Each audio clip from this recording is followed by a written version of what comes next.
Good morning and welcome to the 2023 Raceline Wheels Rush Off-Road Anniversary Bash. It has been a wonderful week of racing so far, and we are just getting into the good stuff right now. It is about to kick off. It's going to be a great day. I can't wait to get it going.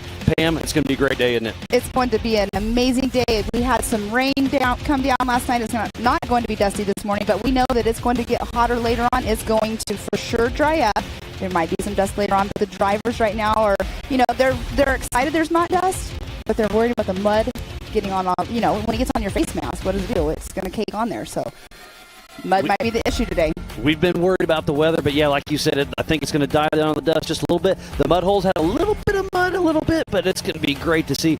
So I think it's going to be a great day of racing, and it's just going to get better as it goes on throughout the day. It's going to start tacking up. I think we're going to get some blue grooves this afternoon. I think the 4400 class is going to be extremely fast. We're going to take a quick look at the track. Let's check it out. So this is yesterday. You see how dusty it is, but again, we got that rain overnight. There's a lot of rock crawling sections. It looks how tight it is, Pam. Yes, it is. The UTVs didn't have any issues yesterday for the most part with it being tight, but the cars today, the 4500s, the 4800s, and the 4400s, it's going to be tight. They're going to be rubbing those trees. Yeah, the UTVs were probably going to be a little bit faster of a lap time. What was it? I think a 1640 was the fastest lap yesterday. I think we're going to be in that probably 17 to 20 minute with these cars. The 4500 Yukon Gear and Axle Modified class and the 4800 Brannick Motorsports Legends class will be coming on first at 10 a.m. and then at 2 p.m. it'll be the 4400 Unlimited cars, the fastest, biggest names. You can see an either or there. This is an 8-mile lap, an hour and a half plus a lap. For this first race, the Unlimited race will be 2 hours plus a lap. So it's going to be a lot of fast action. I can't wait to get it going. I'm excited. Right there you can see there is water on the course there yesterday as well because there was a creek bed down there. But there we again, right there, super fast, super fun. It was a great day yesterday. Yeah, it's going to be a lot of fun. So it sounds like we're going to throw it down to our one and only Joey Beck to do the invocation. Keep everybody safe and sound. So Joey, take it away, buddy. All right. Thank you, Miles. Thank you, Pam. I'm honored to be out here. I'm Joey Beck with Ultra 4 Racing. I'm going to say our prayer. We're going to pray for safety over all these racers. Lord, we come to you today. We just ask for blessings and favor as all these racers are out here on this track, racing to their best of their ability, putting it all on the line.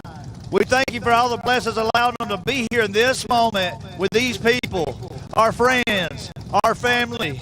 Lord, we thank you for this opportunity. We thank you for Rush Off-Road. We thank you for Ultra 4 Racing. And we thank you for everything in every part of our lives. And we know that you are good. Lord, we just ask for safety. We ask that each person out here come back whole with memories for a lifetime.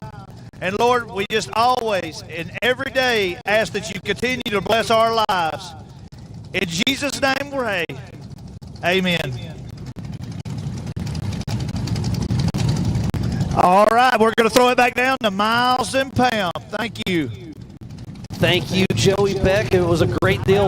That's our first thing we want to do is keep everybody safe and sound. And that's what we want to do with everybody there on courses. That's safety first. We're here to have fun. We're here to go fast, but we want to keep everything in line. So next up, we're going to do our national anthem. So if everybody could please remove your cap, stand up. There's an American flag out on course, so everybody stand up, and we're going to sing the greatest song in the world about the greatest country in the world, our national anthem.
Thank you, and everybody, it's getting ready to get this party started here at 10 a.m. Here in just a few moments. We'll be kicking off the 4500 Yukon Gear and Axle Modified class and the 4800 Brannick Motorsports Legends class. So we'll have two races going on at the same time. They are starting in how they qualified yesterday. So on the pole is going to be Sean Reisky. And in that second position is going to be Dwayne Garrettson. Lots of fast guys and gals will be out on course today. We're going to take off. Remember, it's an 8-mile lap. It's an hour and a half plus a lap. It's going to be a lot of fun, a lot of fast. Two races going on at the same time. There are 11 either-ors out on course. So we'll start over again. So on the pole is Sean Reisky. In that second position, Dwayne Garrettson. Then it's Ryan Webb. In fourth position, Ryan Taylor. Woody Rose. And Justin Barth. Brian Trimp. And Cody St. Clair. Troy Digby. Jeff Martin.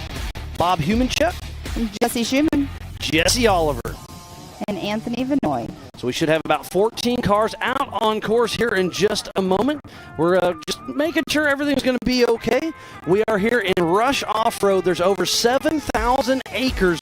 Over 100 miles of trails are open 7 days a week. There are season passes you can go. You can get weekend passes. There's day passes. And these are special event passes as well. EB and his entire crew does an amazing job up here in the tri-state intersection area of Ohio, Western Virginia, and we are in the northeast Kentucky area. The Optima battery starting grid, we just ran through that with Sean Reisky on the pole for the 4800 Brannick Motorsports Legends class. Dwayne Garrettson will be right behind him in the 4500 Yukon Gear and Axle Modified class. So that is the two pole setters for those. They'll each get 7 points going towards their national and their regional races. So it looks like we got the Sean Reisky right there in that JKS machine getting ready to take off. So I think we should be racing here anytime. It's going to be a lot of fun today, Pam.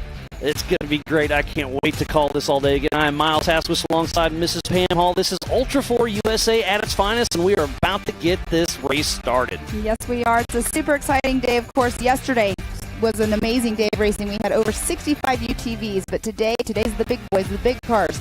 And they're all excited. They're all ready to go. This morning, they don't have to worry about fighting any of the dust, like I keep saying. Talking to Sean as we were walking over here, and he said, I was hoping to have some dust so I can just get way out in front, but, And put up a little smoke shield. I said, what you're going to do now is you're just going to be kicking mud up on them. Sometimes that's worse. I'll bet you we'll start getting some dust towards the end of the day. I think coming down this hill, it's going to blow, the grease will blow off the top, and we are live racing with Sean Reisky and Justin McLean riding shotgun. So Sean Reisky out front out of Mishawaka, Indiana with 866 Motorsports. He's in a custom house built LS3, Turbo 400, Hero T-Case, Gearworks, PRP, JKS, Brannick, Fox, Dirty Life Race Wheels, Mickey Thompson Tires, Warren East Coast Kier, Steinjager, and Mishawaka Auto Parts. So Sean Reisky out on course as he's heading up the Brannick Hill. And then next off the line is going to be the number 26 of Dwayne Garrettson, taking the green flag right there.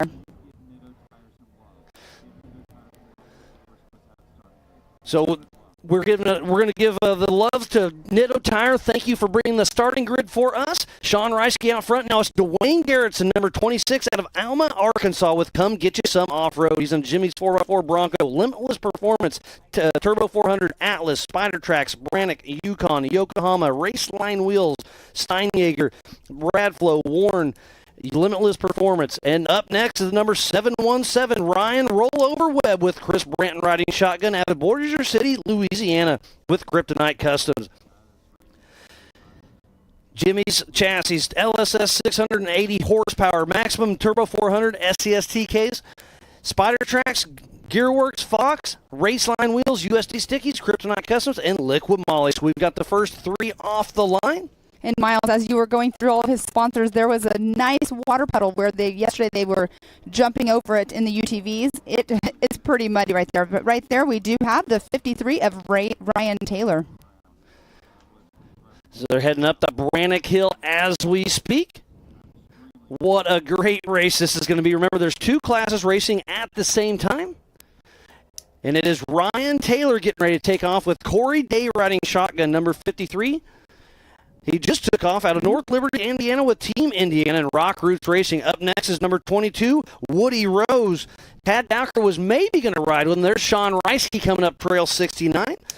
Woody Rose out of Sparks, Nevada with Trent Fabrication and a top front self-chassis, LSX 454, Turbo 400, Atlas, Yukon, Brannick, Nexon Tires, Raceline Wheels, and FK. So and sorry. look how slick it is, Pam. I'm elbowing you. I'm so sorry because he had to back down because he was so slippery trying to take that left-hand line just now, Sean Reisky was. And that when he went down, he kind of ended up almost three-wheeling it all up in the air. And then just now taken off the line is the 417 of Dustin Barth. With Anthony out riding shotgun out of Springfield, Missouri with Barth Racing. He's in a Jimmy's 4x4 chassis, LS3 427, Turbo 400, Atlas, King, Walker Evans, PRP, PCI, PSE, and making those Nitto tires work. And that right there is the 896 of Brian Trimp getting ready to take that green flag. JT Taylor doing his countdown, and there goes the flag. Brian Trimp with Colin Morlock riding shotgun out of Sault Ste. Marie, Michigan with Shallow Pockets Racing. He's in a Jeep Army chassis. GBM LS 408, Tranny Tom Turbo 400, Atlas, 14 bolts front and rear, King, Mickey Thompson, Vision, Warren, Optima, Yukon, Brannick, Rugged Ironman, and Gilbert Brothers Racing. And there's Dwayne Garrettson making his way through Trail 69. It is slippery out there. They are sliding around. Those rocks are definitely very slippery. And here's a great shot of the either or, and he's getting a little slideways there on the side of the hill. Dwayne Garrett's going to back up, and who's right behind? Is that Ryan Webb possibly? So it's a so if I was the car, I think that's Ryan Webb. He's going to go right behind Garrettson. Nope, not enough room. So I would go to the right here, starting to get a bit of a bottleneck, but they'll get on those the horsepower and really let her eat. And so the preferred line yesterday was straight at us, but I think with the muddy conditions this morning, that's going to be that right line. Exactly, and that's exactly what Sean Reisky did. He backed down, and he did take that right-hand line, and that right there, that Woody Rose? Woody Rose, yes. These cars, no, that's Ryan Taylor. And another Trent Fab car. Looks very similar, and these cars are going to be hard to tell apart. We'll do our best. They're already brown. And taking off the line, we just missed him, was Cody St. Clair. The Texas kid with Tyler Haggard riding shotgun out of Ponder, Texas with SCR Motorsports. And then Troy Digby right behind him out of Charlotte, North Carolina with Digby Racing. So there's lots of action all over the course, and we can tell that the rain last night has already taken its toll. And that is Jeff Martin in the 1470 taking that green flag. And there's Sam Bratton riding shotgun out of Martinsville, Indiana with Martin Racing. And that was Woody Rose right there on screen, taking that right-hand line, as we've been seeing all of them doing because they're struggling going up that left-hand lane.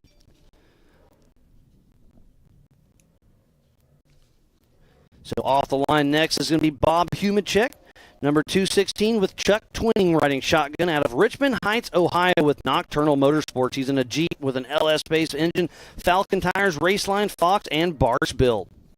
And right there, Miles, when they're taking that right-hand turn, the drone got a great footage of it earlier of the mud and the water that they're going through instantly. And that's Jeff Martin. He tried to take that left line up the Brannick Motorsports hill. And he's going to back up. And like I said, the further right you go, the easier the trails are. And it's this rain last night's taking their toll on them just a little bit. And that left-hand line is the steepest of those three lines. And so trying to take that lane this morning probably was not a good idea just because of the muddy hills. But he backed up, and now he's still got in front of the car that was starting behind him. So it's going to be a lot of attrition setting in today, I believe. And here is Jesse Oliver with Randy Knoll riding shotgun out of White Lake, Michigan with Oliver Racing. He's in a Ford-based chassis built by Oliver Racing, Mass Motors LS 427, Edmunds Turbo 400, Atlas, Brannick, Warren, Raceline Wheels, Mickey Thompson Tires, Rugged, Magnitude Suspension, Ironman Off-Road, Off-Road Anonymous, and Edmunds Speed Shop. We saw him take a little tumble during qualifying yesterday, so he's taking a rear start. But remember, they are taking off one at a time every 30 seconds. This race is on adjusted time. We're back to Cody St. Clair and Troy Digby.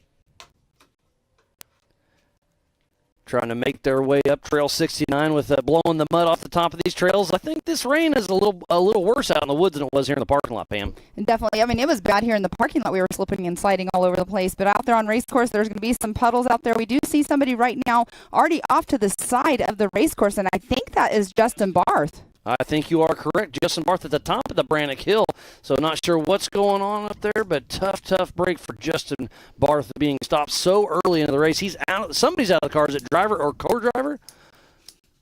Not quite sure who it is out of the race, but hopefully it's just a minor fix and they'll get back out on course. But all of this mud and the water that they're going through, it gets in the air intake, and that can cause electrical, exactly, and it causes major issues. We saw that at Disney, Oklahoma last year with our Legends of the Fall race. I think it was Lauren Healy. He was having some major issues electrical because of all the water, and that's what can happen out here. Yeah, tough break for there. So remember, we have the 4500 Yukon Gear and Axle Modified class and the 4800 Brannock Motorsports Legends class out on course at the same time. I'll kind of give you a rundown. The Yukon Gear and Axle Modified class, you can have 2.5 shocks per corner, limited to 14 inches of travel. You have to have mechanical steering, maximum of a 37-inch DOT tire, and a front-mounted engine, but unlimited horsepower. And on screen is Justin Barth, who is part of the 4800 Brannock Motorsports Legends class. You can have a front or rear-mounted engine, unlimited horsepower. Vehicle must contain 2 seats side by side, single shock per corner, a 37-inch DOT tire. Only solid axles are allowed, and it's a really cool thing because you can build a specific car for this class, or you can retire a 4400 clock and put smaller tires in a single shock and take it on out. So coming to the screen is Jesse Schumann, that old Bronco, bouncing his way through Trail 69. Jesse Oliver right behind him. You see the windshields on the bottom of these cars. They're trying to probably block some of that mud. It definitely probably helps out for sure on that, and I like that they have that there. But right there, that is the 4517 of Jesse Oliver. That's right behind Jesse Schumann. Sorry, I lost my train of thought there for a moment. All good. There's a lot of stuff going on. It's going to be a lot of fun. Look at the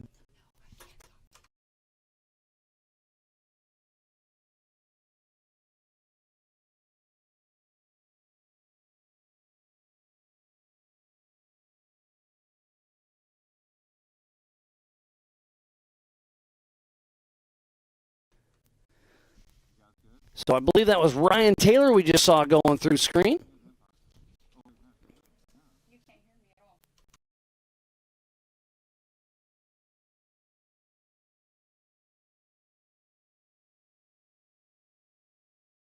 There's Ryan Webb and Dwayne Garrettson right behind him.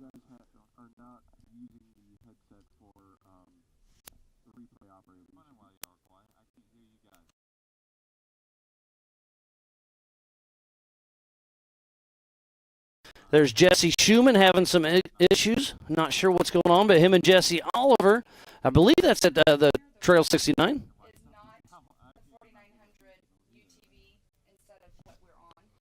It's not right up here. Oh.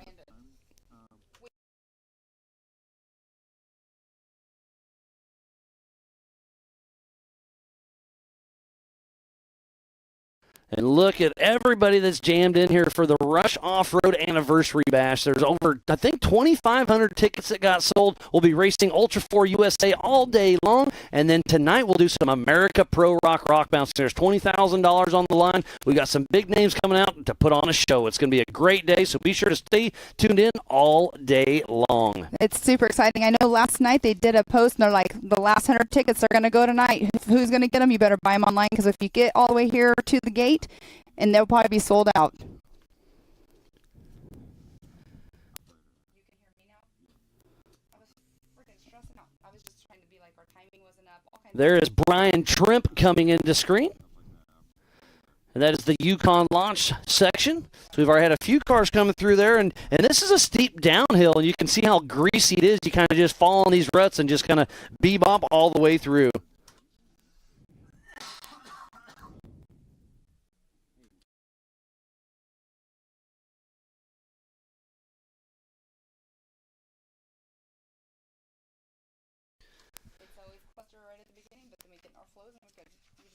So Dwayne Garrettson has won this race the last 2 years in a row, so he's in the 4,500 class. Can he do a three-peat or not? Jesse Oliver got second last year. Cody St. Clair got third. The fastest lap, yes, last year was only a 6-mile lap. This year's an 8-mile lap. Dwayne Garrettson with a 15:42 last year. Brian Tripp with a 14:43. So we're going to have to add probably about 3 to 4 minutes to those laps with the extra couple miles and the slick conditions. Exactly, Miles. That's exactly where I was going to go with that for sure because of the extra mileage, like you just said. And that right there is Justin Barth. So he has got himself moving again. That is amazing to see.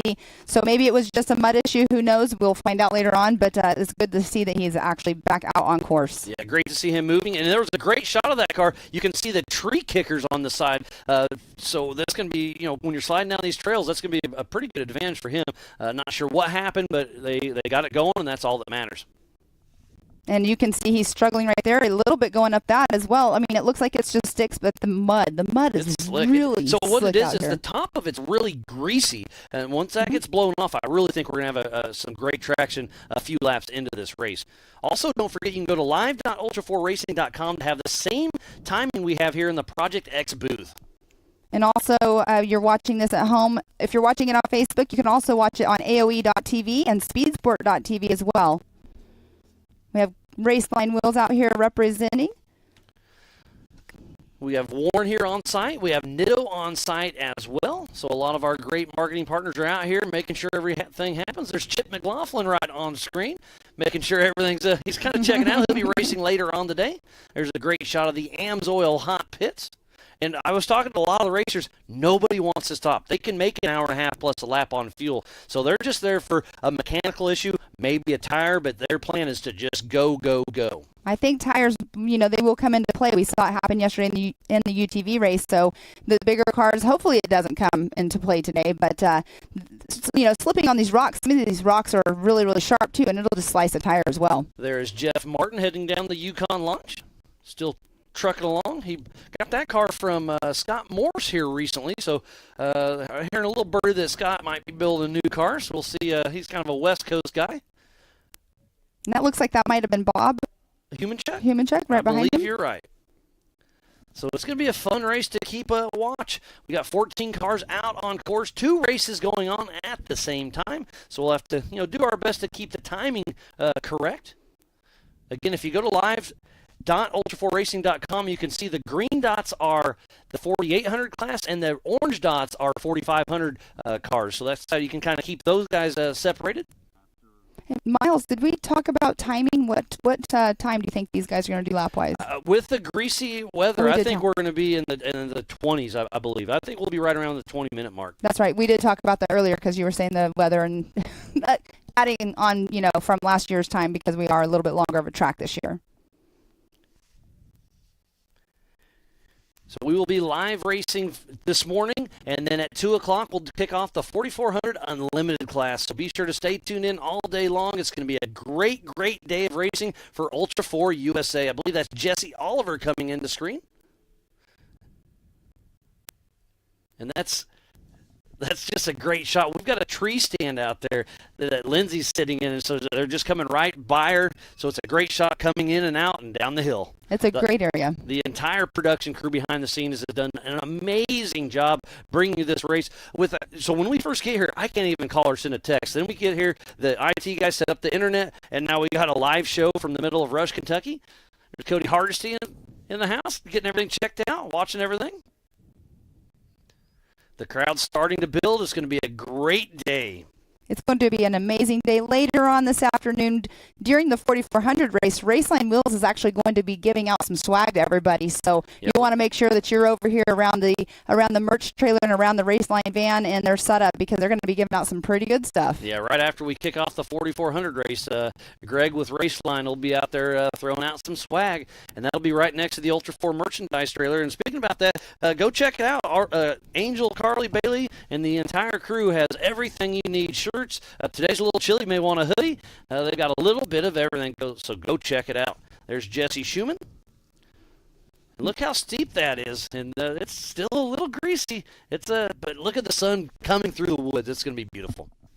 And I was thinking, Miles, you just said it's a little bit greasy. I was thinking about the last downhill, how steep that is, and the first person down it it's going to be slick. And I'm just wondering, okay, so they're going to put on their brakes a little bit. I wonder how much they're going to slide with their tires not moving. Yeah, that's a good point. I didn't even think of that until just now. And you're right. It's pretty burned out, but the first guy that's going to come, they're just going to hit that hill and slide until they catch the rut and hopefully not slide too much farther. Right, exactly. I know we're 17 minutes into this race. Sean Reisky, he was our pole setter, and he took off first. We'll see if he comes through first. But coming down that hill, though, I don't know. I was thinking about that all night long, going, oh, this is going to be fun at the last hill there. They took off in 30-second increments. This race is on adjusted time. So let's give a big shout out to our sponsors. Without all of these amazing marketing partners, we would not be able to race here today. Raceline Wheels, AMSOIL, Mid-America Outdoors, Rugged Race Radios, Project X Lights, and Speed Sport, 360 Wraps, Optima Batteries, Factor 55, Laser Nut, Nitto, and Warren, Off the Road Syndicate, American Outdoor Events, and King of the Hammers. and Spider Tracks, Brannick Motorsports, Yukon Gear and Axle, and Wheelin'. So please support who supports the sport. Without all these amazing marketing partners, we would not be able to be racing here today for the 2023 Raceline Wheels Rush Off-Road Anniversary Bash. And right there, that drone's getting a great shot of the track through the trees. You can see those puddles of water. There's Justin Barr still moving along, I believe. Yep. It's brown and red. I know. So, I'm going to apologize now. We're going to do our best calling this race, but these cars are all going to start blending together. They're already brown. Like you said, you called it. That aerial drone. You could really see the puddle. Every puddle, every rut has turned into a puddle. Yes, it has, and it rained hard last night. We were still out here at the track when it started raining, and they were ginormous raindrops. It rained a lot really quick, and it just drizzled overnight. But, it makes it for great track conditions for later on, for sure. But this morning, being first off, it's just, like you keep saying, it's slick, and it's slimy on top, and that's where the mud, likes to stick to the cars. Yeah, it's just kind of a roll in the dice with it. You never know. Yesterday it was dusty. Today's a little muddy. I think I would take the dust or the mud over the dust. It just depends on the people. There's lots of people that talk about it. And here's a great shot of the track right there. It's pretty steep. That's the ending hill right there, I believe.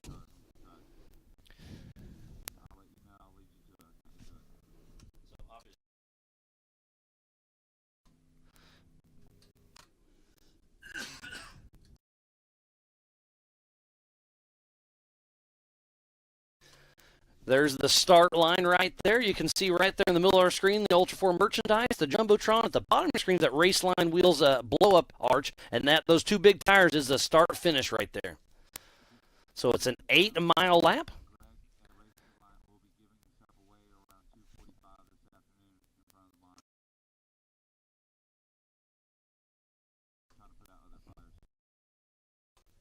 So there's a great shot of the AMSOIL hot pits. And when you enter the hot pits, it's 15 miles an hour right there where they're standing. That's the start of the hot pits. Once you enter, you have to go through the entire hot pits right there. And then they're basically just going to be changing tires. Not many people will be doing fuel. And you'll see if somebody pulls in, all teams will jump on board to help out.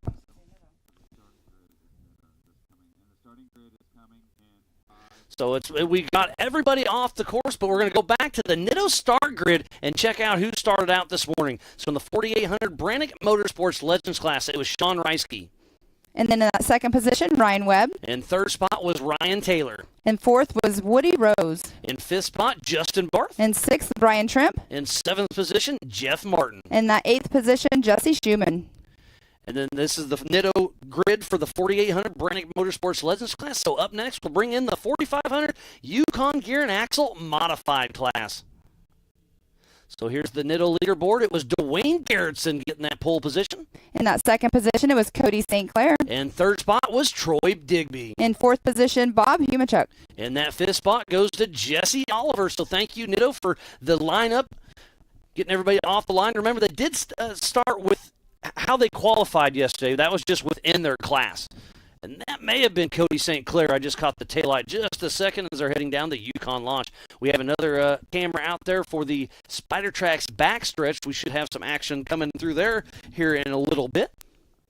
And we're roughly 21 minutes into the race, so it's very curious to see when the leader will be coming through. It might be more of a 23, 24-minute lap, it's kind of looking like. We'll get a camera on the leader coming through here in just a moment whenever they do start coming through. But there's a couple, I'm driving the course in my brain right now, and there's a couple really steep uphills that I'm thinking they're going to have to use those Warren winches today. And it's going to be slick. There's 2 spots that I can think of right now that are really slick up, and I think they're going to do some winching, putting their Warren skills to the test. And speaking of Warren, they're out here. We have Justin out here. They're out here enjoying some time with him and his family. Yeah, Sergio's out there sitting in the booth. He raced yesterday in the stock class, having a little fun while he's out there racing. There's our drone landing pad there on the Raceline wheels booth.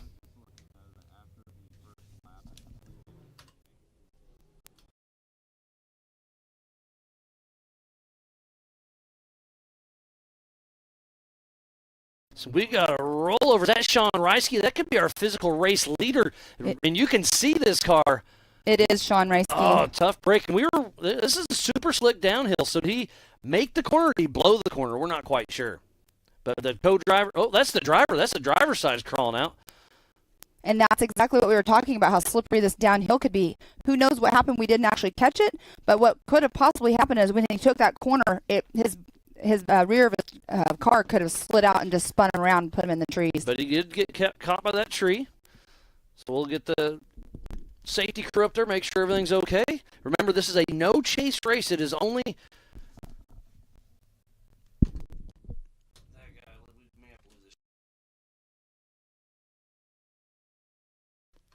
This is a no-chase race. Only fellow competitors or safety crew can help him. So Sean Reisky is on his side. Tough break. He took off first, and we are 23 minutes into this race. So we're showing that this course is a lot more difficult. We were at a 1640 yesterday.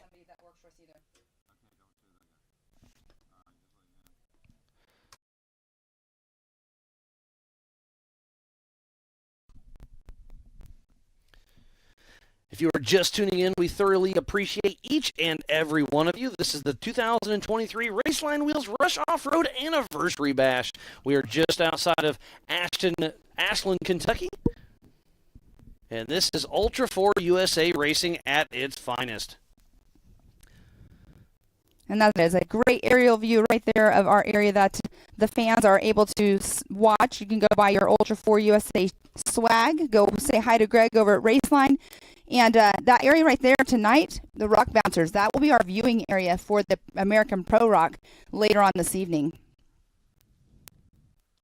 We need to give a huge shout out to Jason and Gayla Robinette, all of the volunteers, the Ultra 4 USA staff, AOE, MAO crew, media safety, USAC, racers, fans, and marketing partners for pulling this all together. It takes everybody to come together to make this happen, and we are here and doing it.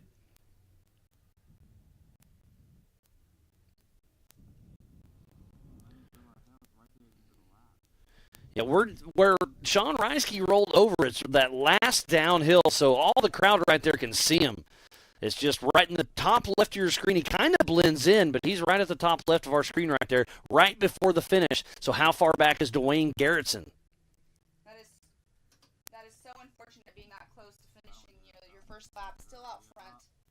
Hopefully he can get righted and get back on course. I don't know if that will happen or not, if his car is going to be okay, but we'll fingers crossed.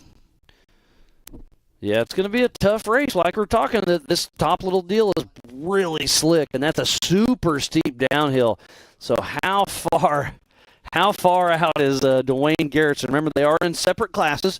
Sean Reisky in the 4800 Brannick Motorsports Legends class. Dwayne Garrettson in the 4500 Yukon Gear and Axle Modified class. And he's at the top of this hill. And camera never does it justice, but that is extremely, extremely steep where he's at. I can tell you it's very steep because I helped put up those flags right there. Weaver and I did, and we had to basically crawl up that hill. It is so, so steep. So getting out there, with your shoes, it's going to be very slippery in the mud. We were slipping when it was just dry dirt. So Justin McLean and Sean Reisky are out of the car, making sure everything is going to go smooth. There's some of our safety crew on site. Looks like that's Liam O'Donnell checking everything out. And that's JT Taylor, our race director, at the top of your screen. This is going to be tricky getting him righted and getting his car. So what they're more than likely going to have to end up doing is up there on that top road, they're going to have somebody winch him back up to flat ground because it is so steep right there. At least get the car righted, and it's going to be interesting. There's a lot of art to winching.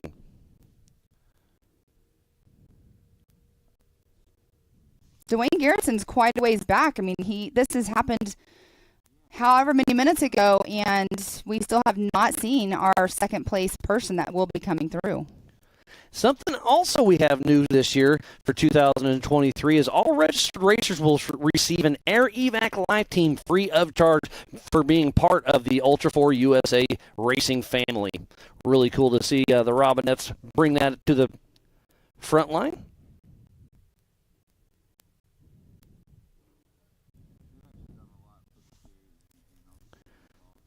Yeah, the Robinettes have really done a lot for all of the off-road altogether. They are putting up a whole blanket together with Ultra 4 USA, America Pro Rock, a Great American Short Course, MAO Short Course as well. We'll be in Wheatland next weekend. I mean, there's so much. The American Side-by-Side Takeover, the American Outdoor Events is really putting on something really big for off-road.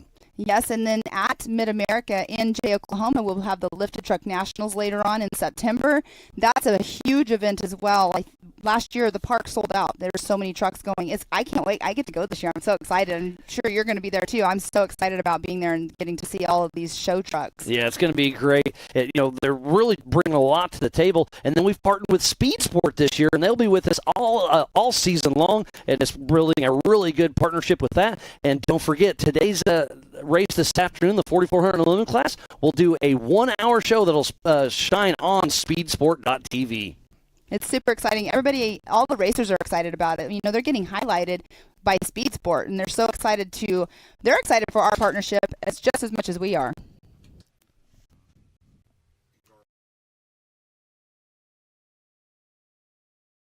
So trying to get a game plan together to get Sean Reisky back in action.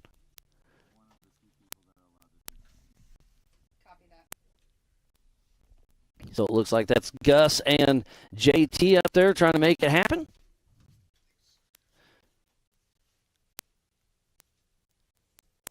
And he's just sitting right there. I can see the finish line. I want to go out for another lap.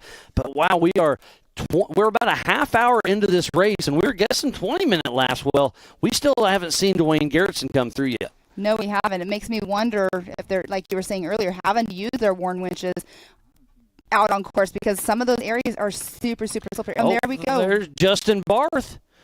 This is the Spider Tracks backstretch, so he's about 5 or 10 minutes out. Remember, he was stopped early in the race, so it's great to see him still moving strong.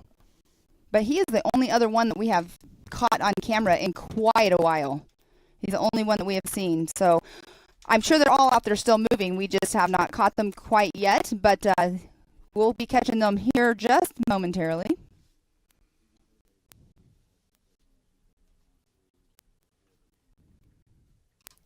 But it sounds like getting some chatter through my rugged race radios. We do still have quite a few cars that are still moving out on course. We have a lot of course marshals making sure the course is safe and sound, and they'll call in every once in a while. Said, "Yep, cars are still moving through, and the course is locked down." We've had to turn a couple of people around, but everything's the course is looking good. It's coming together. And right now, Sean Reisky is just itching to get that car uprighted and get back out on course. Or the thing about it, too, is now he's been like this for so long. You don't want to start your car right back up after it being on its side. Yeah, because sometimes the oil can get on top of the pistons, and it can cause a little havoc, but I'll bet you'll get it righted. It'll crank it over a few times, because sometimes you can leave your fuel pump off, and you can just crank the engine off. But it should be good to go. This is the Ultra 4 USA Eastern Season Opener. Well, there is Dwayne Garrettson, the 4,500 Yukon Gear and Axle Modified class. That is our physical race leader for his class, and he'll get around Sean Reisky as long as he can make that drop. And he's taking it a little slow, but he's making it happen. So tough break for Sean Reisky, but Dwayne Garrettson, our new physical race leader and the leader for the 4,500 Yukon Gear and Axle Modified class with a 31-minute lap. And you could see how cautious he was being just now in those corners of sliding And here comes out. another car. That is Ryan Taylor, or I believe that's Ryan Taylor. Well, if it is, we'll have to remember the lights. 53, yes, that is Ryan Taylor and Corey Day. You know what really saved us on that was that rear number plate. Yeah. Even the shark fin on him was muddy. Yeah, everything is muddy on these cars.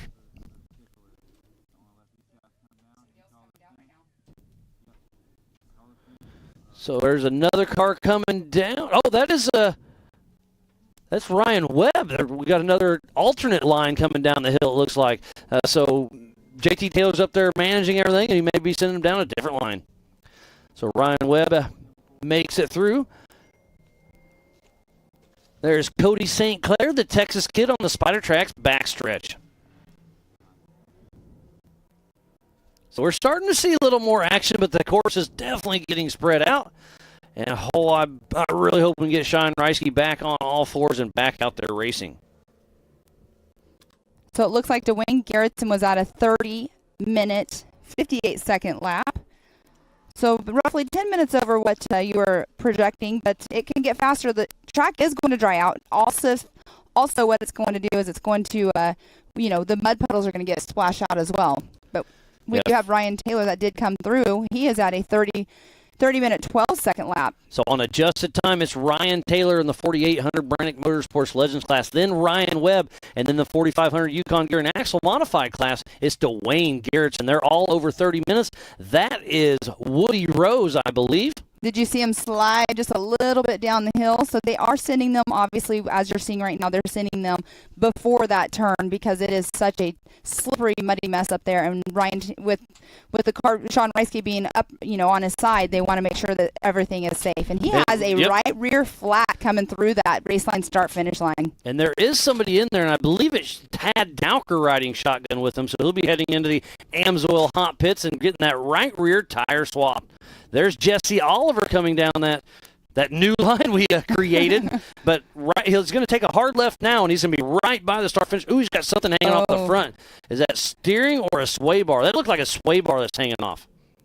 He did just go through those trees, too. Maybe it's a fresh, limb got stuck in there. That is Ryan Taylor, I believe.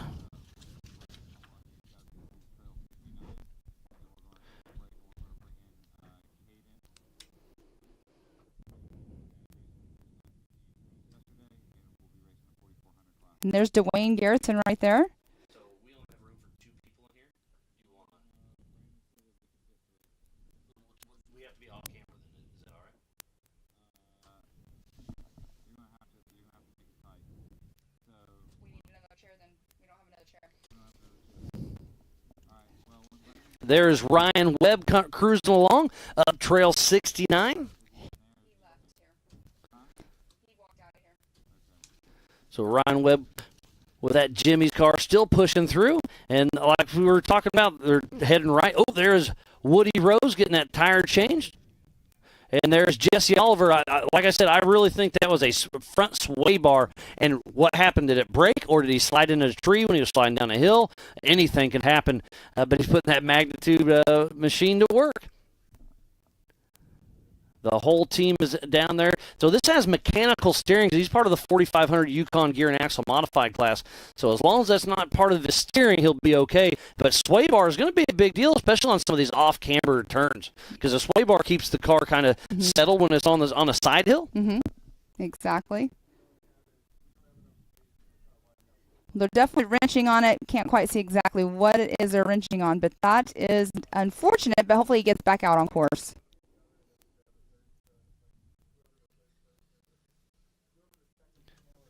So we have Woody Rose and Jesse Oliver in the Amsoil hot pits as we speak, and there's a little bit of a creek running right down the middle of it. And remember, if you drop into the Amsoil hot pits, it's 15 miles an hour, no passing, and you have to drive all the way through the entire Amsoil hot pits.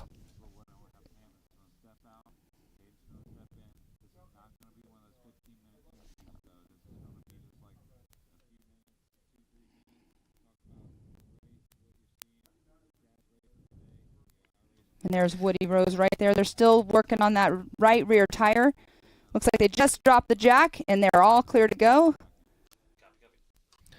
So quick and easy, all hands on deck. And look at that. Somebody from another team runs across. That's what I love about Ultra 4 is it's all hands on deck. You see one of your buddies pull in, you want him back out on course as fast as he can. So everybody's out there to help everybody. And look at the sun. Look at the sun's coming out. It's absolutely beautiful.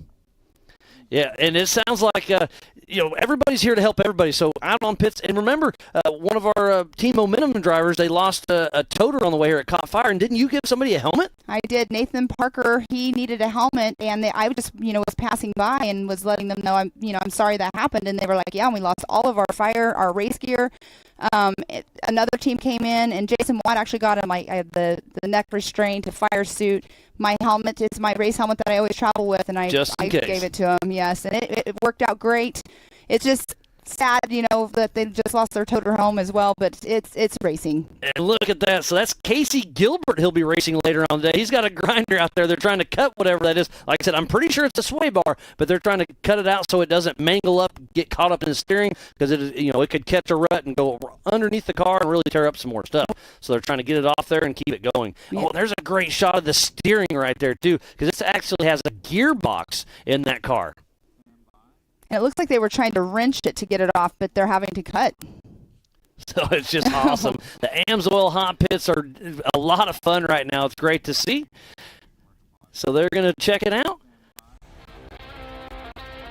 So the AMSOIL hot pits are exciting. We got the race started, but we're going to take a quick break. We'll have a lot more racing action coming up right after this.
no matter what, it's never an easy event, and it never will be, and that's what makes King of the Hammers King of the Hammers.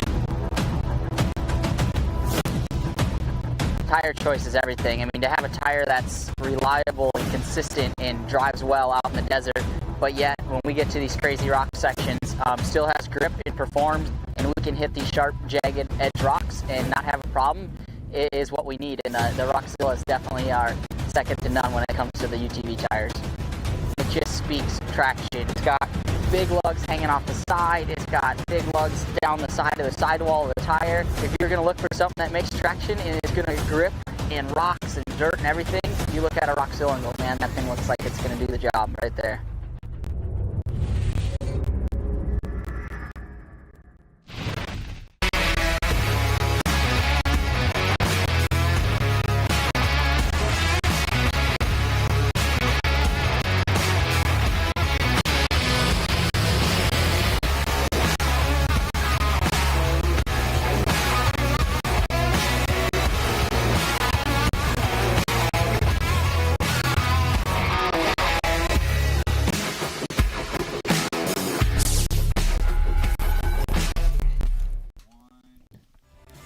Welcome back to the 2023 Raceline Wheels Rush Off-Road Anniversary Bash. It's been a great deal. We just missed Cody St. Clair come through for his first lap, heading on lap number 2, and there's Brian Tripp heading up the Spider Tracks backstretch as we speak. Lots of great action all over the course. It's been a great race today, and it's been a lot of fun. But I've got a special guest with me. Caden Hunt has joined me here in the Project X booth. How much fun you having? It's a lot of fun. I'm loving it so far. Yeah, so Caden Hunt's here, and the Hunt name, you guys recognize that. Chad Hunt's been racing with us for a very long time. That's your dad? Yep. How old are you, 19 years 19, old? yep. That's awesome to see. So, again, the future of our sports here. Chad's been racing with us for a long time now. His son's out here for his first race with Ultra 4, and since it was your first race, the first race is on us. If you have never raced Ultra 4, your entry fee is waived for your first race to kind of get you hooked, get you a shot behind the scenes, see what you think of it. Obviously, you've been around in the pits for quite a while, but as a racer, how do you feel about it? Oh, it's great. First race, it went pretty smooth. I was going along until I hit a tree, but we finished, broke a lower control arm right at the top of the hill right before the finish line. I was kind of bummed, but we got across it. So. Yeah, I mean, and that's what it's all about, is making it happen. You've been racing a little bit of Trek, if I remember right, and you're just, kind of getting your feet wet, and then you built that little razor. Your dad's helped you. Yep. He said he made you buy it. He said he co-signed for it. And said, hey, you're not getting handed anything. No. But he's been helping you in the garage. Yeah. Have you rode with him much in the big car? Because he's got a Miller Motorsports 4400 car he'll be racing later on this afternoon. I've done a Trek race with him, but that's it. I'm hoping I can get in there for one of the Ultra 4 races. Oh, that'd be awesome. And now you're gonna come to some of these races, right? Yep. If your dad's racing, are you racing? Yep, that's the plan. I love it. Again, the future of the sports here. We got the 170s. We saw them race last night, and now the young guns like Caden Hunt here, 19 years old out there. How cool is it to be on the course at the same time with Kyle Cheney, with the Greaves, with Paul Wolf? I mean, it was a stacked field. How cool was it? It was pretty cool. I liked it. Did you get to pass anybody fun, or did you get passed by somebody you're like, wow, that guy was on a mission? I got passed by Kyle Cheney towards the end, and he was cooking. So I was talking to somebody last night, and they call him the ghost back in the day, because once he passes you, he just disappears. Yeah, he definitely disappeared. And he says they just kind of dance through the woods. And were you able to pick up any of his lines or anything like that? I tried to keep up with him, but it was just so dusty. You just let him go. I just let him go. Well, that's great to hear. And again, I just love that you're out here racing with us. So yesterday it was extremely dry. It was dusty. Yeah. Well, now you see how wet it is. Yeah. Would you have rather it rained a little bit, or did you like the dust, or would you like the mud? It's a mix of both. I don't like a lot of dust, and I don't like a lot of mud. Yeah. So I'm right there on the same. Oh, there's Jesse Oliver coming down the Yukon launch right there, and look how dirty it is. And like you said, I think the course is starting to come together. Yeah. But I'm just like you. I don't like it dusty, but I don't like it muddy. I want it perfect. Yeah. Well, we're off-road racing. It never happens, right? No, never. But I really think for your dad later on today for the 4400 race, I think it's going to be absolutely amazing out there. I think this track is really going to come to its own, because the backstretch, you can't water it at all. No. Well, it got watered last night, so I think it's going to turn out to be a great deal. And look, we got the machine up there getting them on there, trying to keep everybody safe and sound. So that's Jesse Schumann coming through the Spider Tracks backstretch.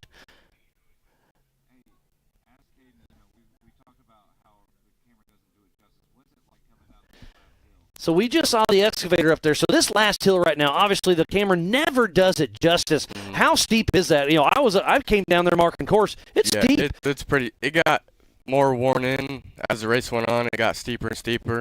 There was one guy, he rolled over there unfortunately, but they sent us around him, and right at the top of the hills when my lower control arm broke, and they were all stopping me up there, telling me not to go down, but I came this far. I didn't want to end it there. So. And you're only 100 feet from the end. You're like, I want to finish this lap because if I don't cross the timer, I don't get counted for this lap. I didn't drive 7.5 miles to get docked a lap. Yeah, I was gonna finish whether it ended good or bad. What position did you end up in yesterday? I finished 9th for stock class. For your first race, 9th, and it was a stacked field. Yeah, it was. That's pretty impressive. Yeah. What'd you think of the start yesterday? Because obviously today it's one at a time every 30 seconds. You guys were 2 at a time every 20 seconds. Yeah, that start was wild. It was pretty crazy the first few laps. We were all there bunched together, and there was a little traffic jam. We all had to go around, but yeah, it got better as the race went on. Wasn't so crowded and dusty. Yeah, it kind of started spreading out. So obviously your dad's here racing this afternoon, so you'll definitely be in the pits helping with that. I'll be in the pits. What other races are you anticipating hitting this year? I want to go to Visions for sure. We race at Pennsylvania this year? Yes, we do. Hopefully Pennsylvania. Yeah, that's going to be a fun one. That's not too far from you. Yep. Whatever he goes to, I'll be. That's what I'm talking about. That was Jeff Martin, I believe, cruising through. Well, Caden Hunt, always a pleasure having you out here. Yep. I've seen you in the pits a few times. It was great to meet you. I love your family and the whole team Indiana. You can't get much better than that. I mean, that is the pinnacle of Ultra 4 racing, as everybody comes together to have fun. So, again, a pleasure having you in here in the booth with me, and it's been a lot of fun. So we're going to take a quick break, and we're going to get to some more racing action with lots more to come right after this.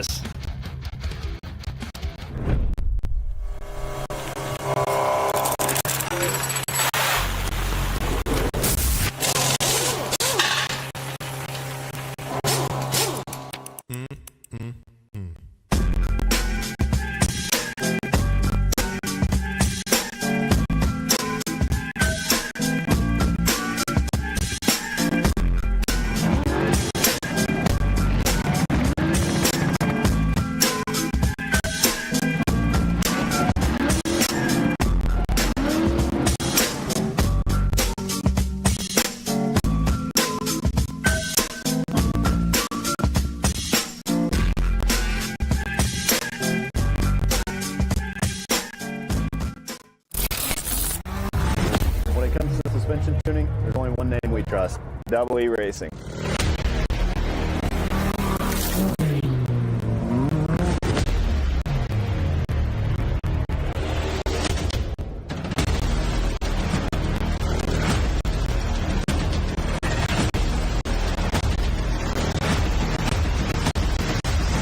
Double E Racing.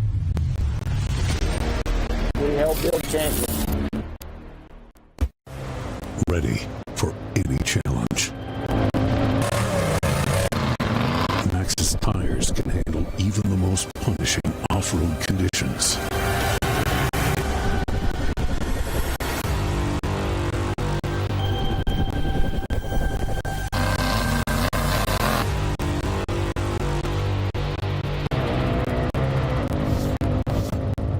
Maxxis tires.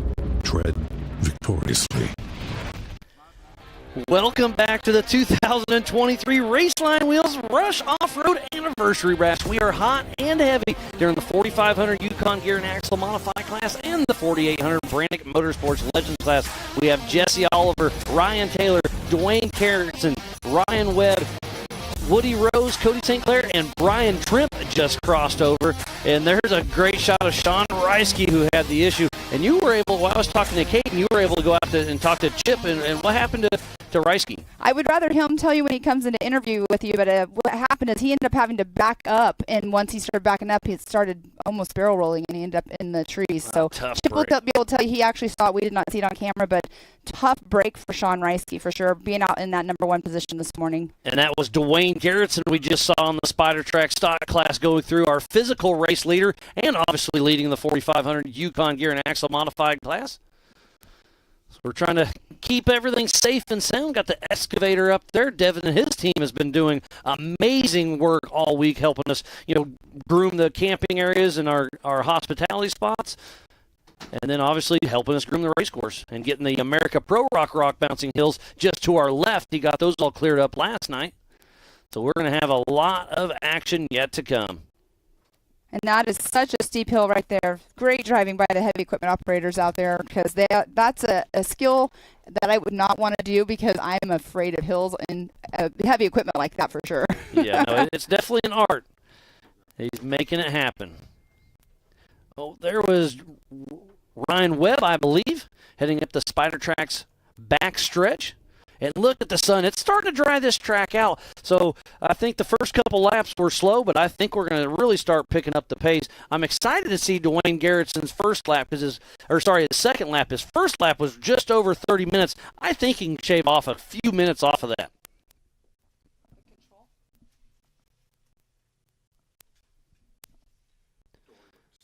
So this is the Raceline start-finish just to the right of your screen. The blow-up is there.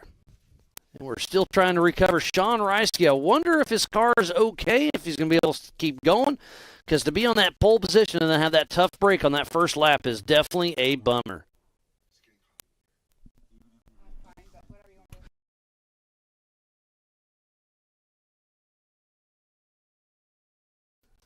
But we are still missing a few of our cars out there. Justin Barth has not came through. Troy Digby, Jeff Martin, Bob Humachek, and Jesse Schumann still have not completed their first lap. So they're out on course struggling a little bit. Hopefully to see them come through. And we do have somebody in the AMSO hot pits right there. The drone is above right now. You might have already called who was in there, but I can't quite see what the car number is. Is that Jesse Oliver? Is he still in the pits? I thought that before we went to break, he was backing up to go get on to race course, but that could be him. I think that is where he was pitted earlier. So we are about 53 minutes into this hour and a half plus a lap.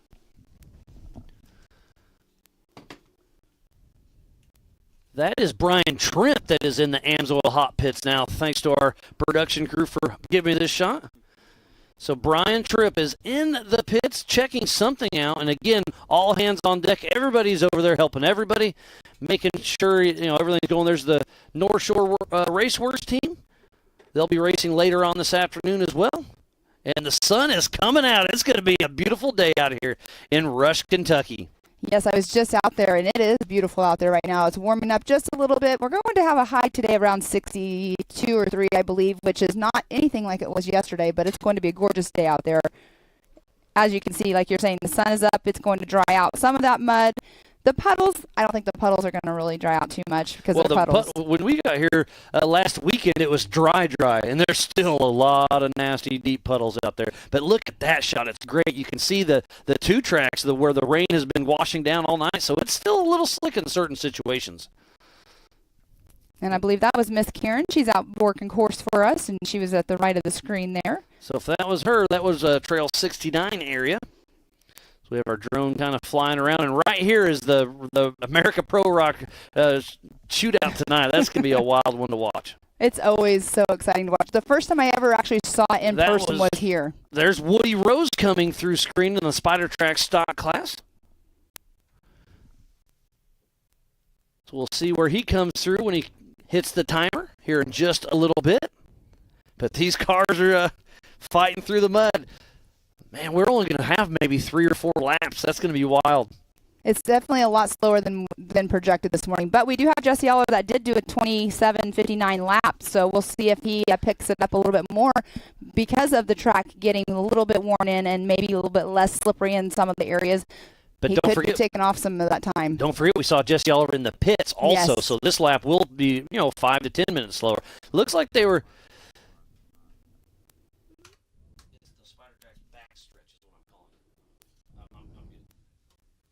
So they are wiring up the fans on the back, it looks like. So maybe they got some mud or some water in some of these sections. I have a question for you. Is there a way...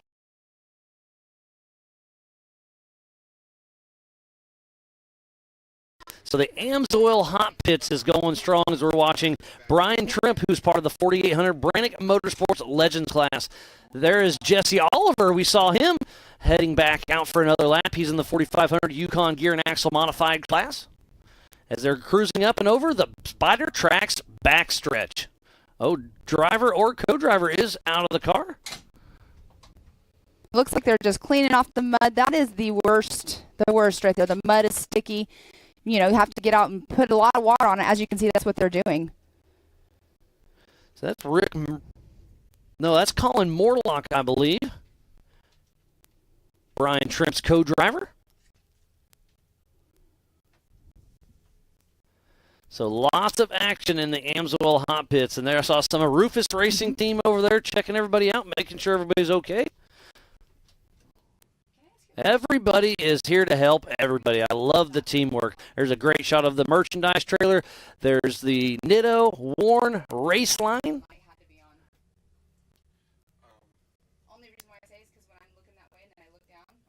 And the crowd is going to be great tonight and this afternoon. The more and more people will be pouring in here for the 2023 Raceline Wheels Rush Off-Road Anniversary Bash. You can see the food trucks over there to the right. I had a funnel cake from one of them last night. It was so good. Yeah, we had barbecue last night, thanks to the Robinettes and Ultra 4 USA, did a driver's appreciation dinner. It was a lot of fun to catch up with a lot of old faces and a lot of new faces here at Ultra 4 USA. And that's something that, talking to the drivers that have been here, they're so excited to see so many new faces out here because the sport is just growing. The sport is growing bigger and bigger. You know, our UTV class being as large as it was yesterday, and that's the largest, fastest growing class in any motorsports that has UTVs. So the new faces, it is exciting to see them. You know, the new spectators that are out here. It's just going to make this whole entire sport just grow even more. Yeah, last year I believe we had 82 entrants, and this year we have 106. So what's that, 25% growth over last year? It's absolutely amazing. And like you were saying, that UTV class is really blowing up. I love seeing that. So it looks like Brian Trimp is back out, heading up the Brannick bump. Taking that center section, it'll be fun to see. This is super slick, a little bit of horsepower, and makes us. And look, we're already seeing a little bit of dust. Yes. Exactly. So far, so good. It's been a great morning of racing. Yesterday, we started off with qualifying. And, here's a Trent Fab car. Looks like Ryan Taylor. And look at him just coming down this hill. Yes, that is Ryan Taylor in that Trent Fabrication car. He'll take a hard left and click off another lap. So Ryan Taylor is now our new adjusted time leader.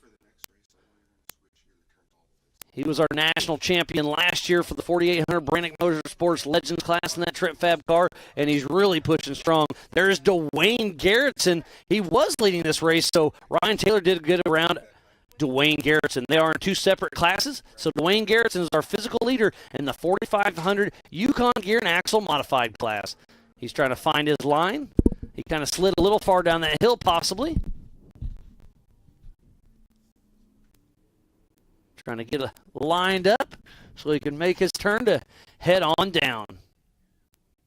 And you know how much mud is sticking in between the tread of the tires. Ooh, look at that. Oh, a little sideways. Gonna catch that tree? Nope, he does. He gets on down. That shows you how slick the side, how steep and slick this side. Man, this is great. So the physical race leader is Ryan Taylor and in his class. And then Dwayne Garrettson is leading his class as well. Dwayne Garrettson has won the last 2 years in a row, and it's looking good for him. Getting a little crossed up here. So that's a little ski jump there, but he's checking up for it.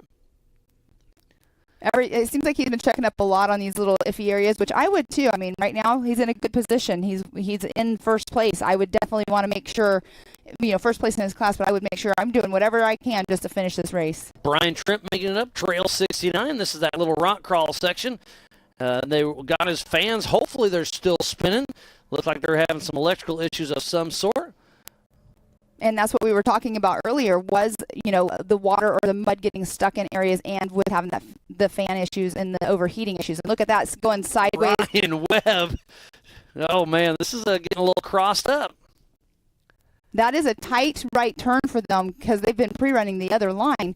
But what I was saying earlier, the mud's getting stuck in the tread of their tires too. That is just another, basically a ski for them, a rotating ski, and it makes it more slippery. Sometimes they'll want to get out on an open stretch right here and really open it up and fling some of that mud out of the treads. Remember, the 4500 Yukon Gear and Axle Modified class, you can have 2.5 shocks per corner, mechanical steering, maximum of a 37-inch DOT tire, and front-mounted engine. And then the 4800 Brannick Motorsports Legends class. Whoa, we got somebody got tumbled over. And I'm not quite sure who that is, but they just went down and it caught and went sideways and rolled. We just saw Ryan Taylor and Ryan Webb getting a little crossed up, or Dwayne Garrettson, and now somebody tipped over. So now we have. So this is Sean Reisky still on our left. So now we have both lanes blocked off. Wow! So he didn't even make it to the preferred line. So now he's just at the bottom of that straight drop off. So man, it is absolutely slick. Oh, he missed the top. That is the 1470. That's Jeff Martin, yes, if I'm not mistaken. Okay, so there's no other way around this one, but this should be a pretty quick recovery. So we'll hopefully get him righted real quick. You can see Tripp. See how slick and steep it is. I mean, Tripp is up there, and he's having issues. He's got to get towards the top because he'll have to, yellow flag that. Now, did you notice that Sean Reisky has his car on? So he's got lights on. Is it running or not? We're not quite sure. All right. There's Woody Rose coming through. So we'll have to. They've already got a different route going for our drivers. And look how steep that one is. And now That's a great shot right here. Look at that. It's so slippery. Oh, my goodness. Well, he made it down. Woody Rose is still moving strong. And I'm going to have to say that alternate line actually is a better setup for that turn right there that he just had to go down because the other one being plugged up. That one is more of a straight shot line, especially in this mud, in my opinion. Yeah, no, it's pretty wild. Look how he blows that corner. It's still super slick out there. There's Jesse Oliver still moving, so he'll be crossing another lap over. So we have Ryan Taylor actually has the fastest lap right now at a 27:40. And there's Ryan Webb at Trail 69. So, yeah, let's go through this. Ryan Taylor in the Legends class out front. Then it's Jesse Oliver got ahead of Dwayne Garrettson on adjusted time. So let's go through the Legends class real quick. Ryan Taylor out front. Then Ryan Webb. Then Woody Rose. And then the 4500 class is Jesse Oliver and Dwayne Garrettson. And so that's there's only 2 on the lead lap for 4500 Yukon Gear and Axle Modified, and there's 3 on the lead lap for the 4800 Brannick Motorsports Legends class. So where is Cody St. Clair, Brian Trimp, Sean Reisky, Justin Barth, Troy Digby? We just saw Jeff Martin. He's tumbled over up top. Bob Humanchik and Jesse Schumann. Well, we know where Sean Reisky is. He's right there. I see his co-driver is out. It looks like he handed him his helmet. He's probably more than likely just going to back his car down this hill. He does have the lights on. Get it back down and see what happens from here. That's Rick Murray, the co-driver. He'll be racing with Chad Hunt later on this afternoon. So he got almost a full lap of checking everything out. Talk about going 98%, right? I would say that was 99%. That's when we were talking to fellow Caden Hunt, part of Team Indiana right there. He was in the booth with us. He was saying that's where he broke, but he was able to limp it across the start. You can see the yellow flag waving. We have another car coming down. Oh, that is look Cody at that. St. Clair. That is super steep. Hopefully he can back up. This is a great shot. Whoa, this is a little sketchy area, though. I have to say, this is when no. Come on, Cody. When in doubt, throttle out. That's exactly. You saw his wheels turn left. He blipped the throttle to try to get it lined up, and he did a perfect job coming down there. And look, I think the car's starting to set a little lower with all the extra mud on there. That's going to mess with the suspension. That's exactly what you just said, Miles, is the weight. This mud is heavy. I mean, I'm walking through it with my shoes, and I have so much mud on the bottom of my shoes, it's like glue. I can feel a difference just in my shoes. But there we have Jesse Oliver right there. And here we have Sean Reisky backing down to get off the race course area. So Sean Reisky is getting on course, and obviously he's running and driving. We'll see if they keep going. So it looks like Sean Reisky's going to leave Rick Murray. And that's Ryan Taylor.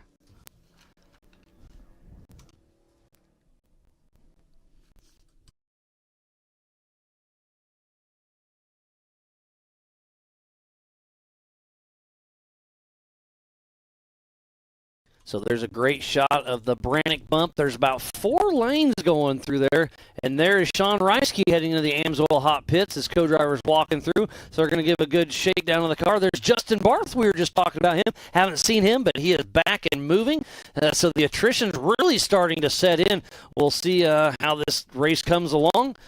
We are an hour and 7 minutes into this hour-and-a-half race plus a lap. So we'll probably get the leaders through one more time, I bet. Yes, I mean, some of these, so that obstacle we just saw, when you get to the top, you know it's going to be slick. Those eyeballs are wide open, and they're nervous, excited, I'll bet. So are they going to change a tire? There's Stan Brannick, Mr. Brannick Motorsports himself in the pits, helping everybody out, supporting his fellow racers, and that's what the Ultra 4 family is all about. There is Team Indiana, and look at the army they bring. They're here to help everybody. I absolutely love it. And the co-driver's name out there for Sean, I can't remember what you said his name was, but you could see him just now. They must have hit a tree or something on his side because they were bending his window net back. So it looks like what they're doing, they're going to change some tires, make sure the car is good, and get him back out on race course. And there's the Texas kid, Cody St. Clair. Oh, there's Dwayne Garrison, the leader Jesse Oliver and him are battling for the lead for the 4,500 Yukon Gear and Axis Modified class as he went down the Yukon launch. Here's Trail 69, back to Cody St. Clair. I see moving up there. Is that a safety vehicle? Is that another race car? I see a yellow flag waving, so it more than likely is going to be another race car.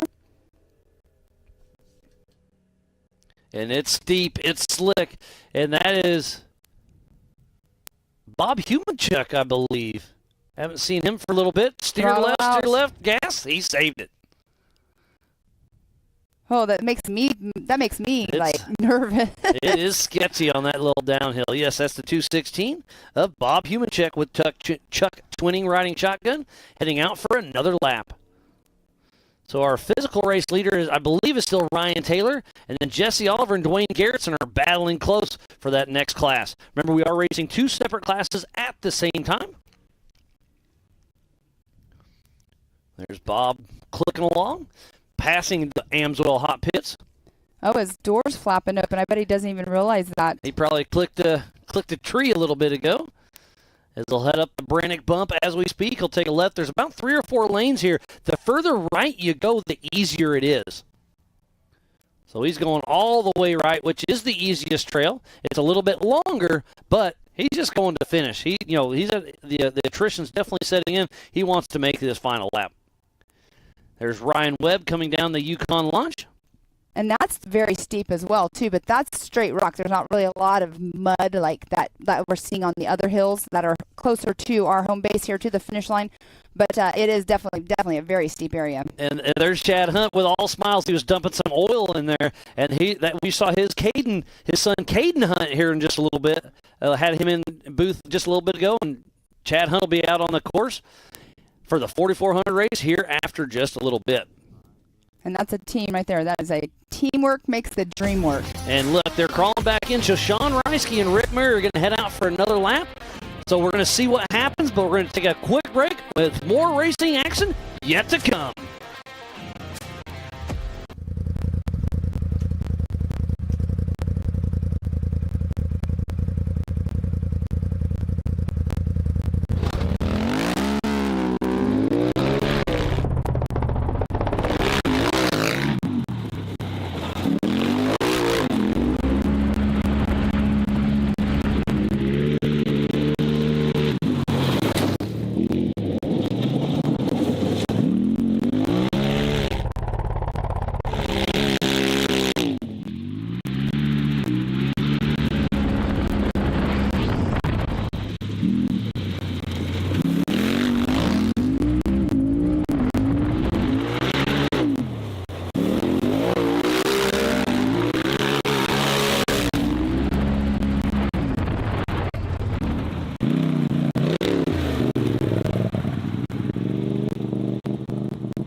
Welcome back to the 2023 Raceline Wheels Rush Off-Road Anniversary Bash. I am Miles Hasquist, and joining me in the booth is Chip Happens, Mr. Chip McLaughlin. How's it going, buddy? Oh, I'm doing pretty good. Looks like I'm doing better than some of these guys out on the track right now.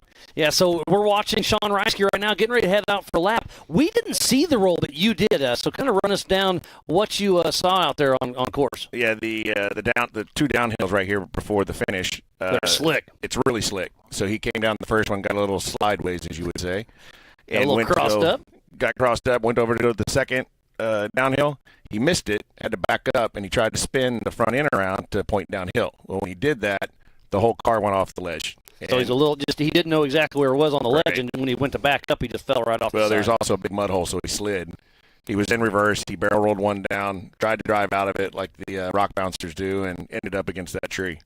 But it didn't look like there's too much wrong with the car, if I'm not mistaken. No, I think he's about either out right on. Yeah, well, we just course saw him. now. He's about to take off, hopefully. So they've got him going. I don't think the car was hurt, but they had to get the excavator up there and get him out. So. And then you were also talking about mile marker 7. There's Sean Reisky and Rick Hunt right now heading out. So great to see them. Tough break, but I'm glad to see them get at least another lap in. And then right around race mile 7, you said there's some issues. Yeah, Cody St. Clair called it in. So we called it in through Weatherman. But at mile marker 7, there's a bottleneck with cars that you're having to go around. And I believe that's the really steep 3 section where you're going up. So they're going to have to put those Warren winches to work. And just like the King of the Hammers days, once somebody has issues up here, you need to help that guy so you can get around also. Because if you don't help him get out of your way, you're sitting here. Yeah, and that's a good thing about the sport.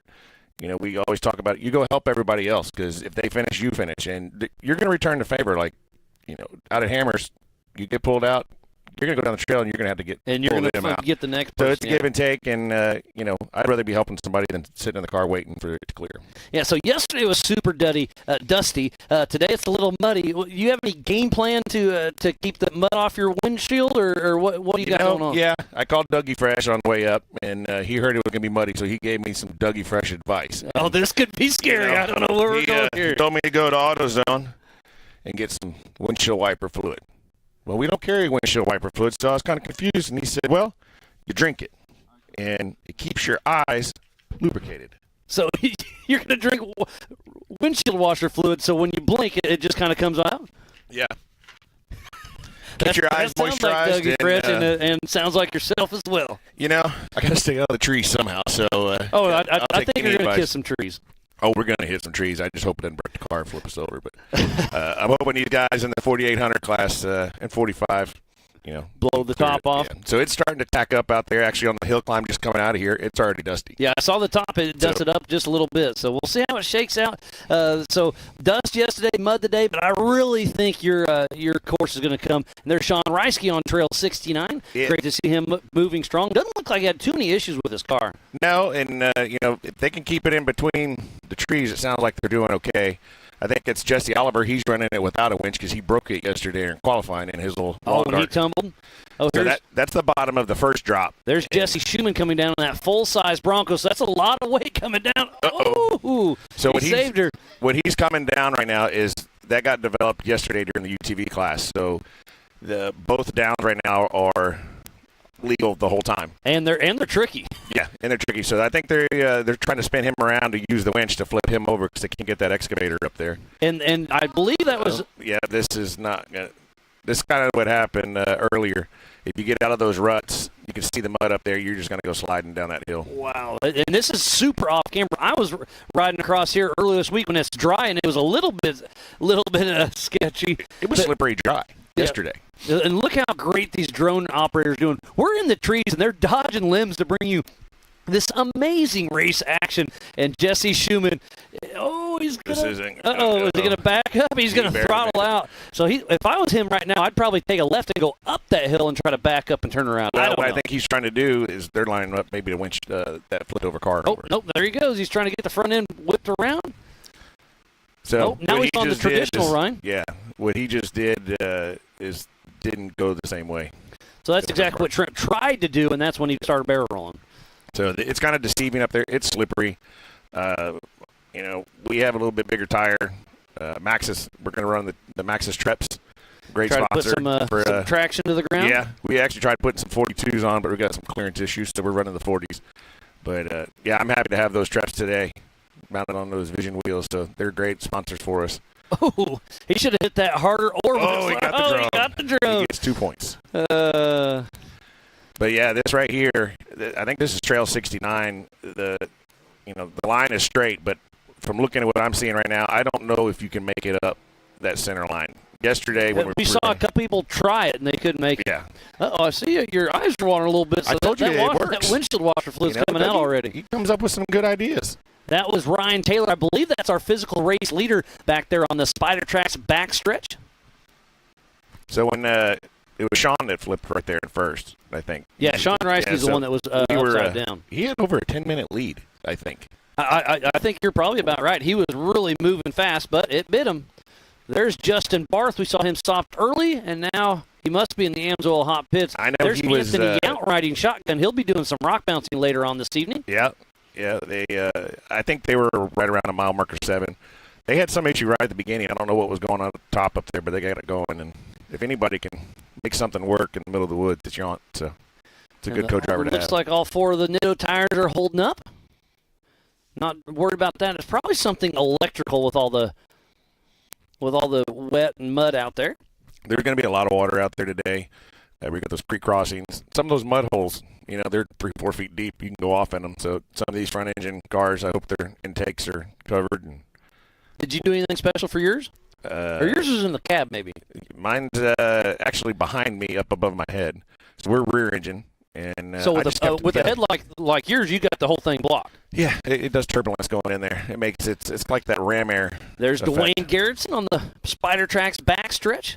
And good. It's starting to tack up back there. This course, I think it's going to be almost perfect for you guys. Obviously, the ruts and the mud holes will have water, but I think the rest of the course is going to really come to light with the sun coming out. Well, it's going to be a little deceiving, I think. So it's going to dry out some, so it's going to give you that confidence that everything's tacked up, and then you get into a place like here that's wet, trying to drive like it's dry, and then you end up on your lid. Yeah, you'll be pinballing through here, just like Jesse Schumann's coming up Trail 69. Ooh, he hit that rock pretty hard with the wheel. Saw a little white dust puff up, but it looks like whatever kind of wheel he's got must be a Raceline holding up strong.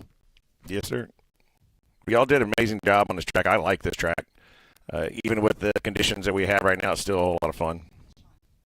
I believe that was Sean Reisky coming down the Yukon launch, so he's still moving strong. He was upside down for a little bit, but still trucking along. Yeah, and so did y'all talk about, I think Peanut got, not our Peanut, but the Rush Peanut is what we call them. I think one of them got up there in the excavator and uprighted him, but he can still go because the officials are the ones that helped flip him over, not spectators. Yeah, Sean Reisky did go into the Amsoil Hot Pits. They got him going. There's Ryan Webb coming through in the Amsoil Hot Pits. That was Justin Barth. But yeah, safety crew or fellow competitors can help the cars on track. It is a no-chase race, but obviously that was a safety concern, so we stepped in and helped them ride it. Yeah, they got a lot of safety crew up there. There's been some new lines developed up there in the past 30, 45 minutes. There was a Woody Rose heading through. So, yeah, I'm excited to get out there. It rained pretty good here last night. Okay, so here's a great shot. Here's Brian Trimp coming through. So here, hopefully this drone can chase him through there. They'll be taking a hard left, and that's that super steep, super slick section. This is going to be fun to see. We'll see if that drone can catch him or not, but it's looking good. These drone pilots are absolutely amazing, bringing you some of the best coverage from the middle of Rush, Kentucky. Yeah, so he's going to the bypass, and you can get a little bit of a visual on how steep this is. That's about a 45-degree angle coming down where he is right now. That so it's line off is actually, camber and downhill. Right. This one's actually steeper than the original path we were taking, but it's straight, and it doesn't have – there's 2 bumps. And he almost went too far, but he saved it. So you just turn it and go down. So Brian Trimp, that was a great little save there, pushing strong. Great driving by him. But that's part of this race. We go as hard as we can. King of the Hammers, you're driving 80, 90%. If not, you're going to, you won't podium. This race, you're going to have to back it off. I got in my head yesterday during qualifying, so I'm starting towards the back, which is, in this type of race, I'd much rather be that. Yeah, I mean, you'll have adjusted time on your side this time. So we are at an hour and 22 minutes of an hour and a half, so the white flag will be coming out soon, right around that hour and a half mark or so, and then it'll be one more lap to go, and we'll see who can bring home that checkered flag.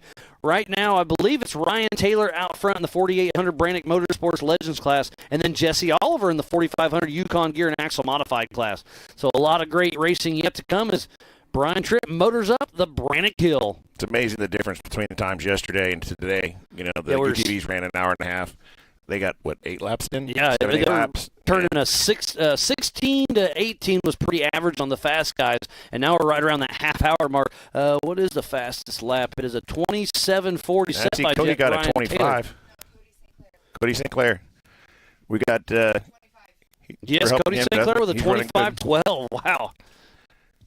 So, yeah, I'm going to guess the 4400 is going to be around the 20 mark is what I'm going to guess. Yeah, we were assuming the UTVs would be faster because they're more tight and nimble, and now you added in the less traction. So, yeah, I think the 20-minute mark will be pretty average for the fast guys, and you'll probably be around that half-hour mark or so. I just hope I'm not in here with you during the 4400 Yeah, class. no doubt. No, all good fun. I love giving you a hard time. Chip McLaughlin, the class clown of Ultra 4 is what I like to call you. Yeah, he's got there's something spewing out there. Well, it looks like he's just rinsing some stuff off. So we got a lot of action yet to come. The white flag will be coming out here very soon. Chip McLaughlin, always a pleasure having you in here. We're going to take a quick break and be back with more racing action.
Welcome back to the 2023 Raceline Wheels Rush Off-Road Anniversary Bash. Looks like somebody's coming through. Is that Ryan Webb, possibly?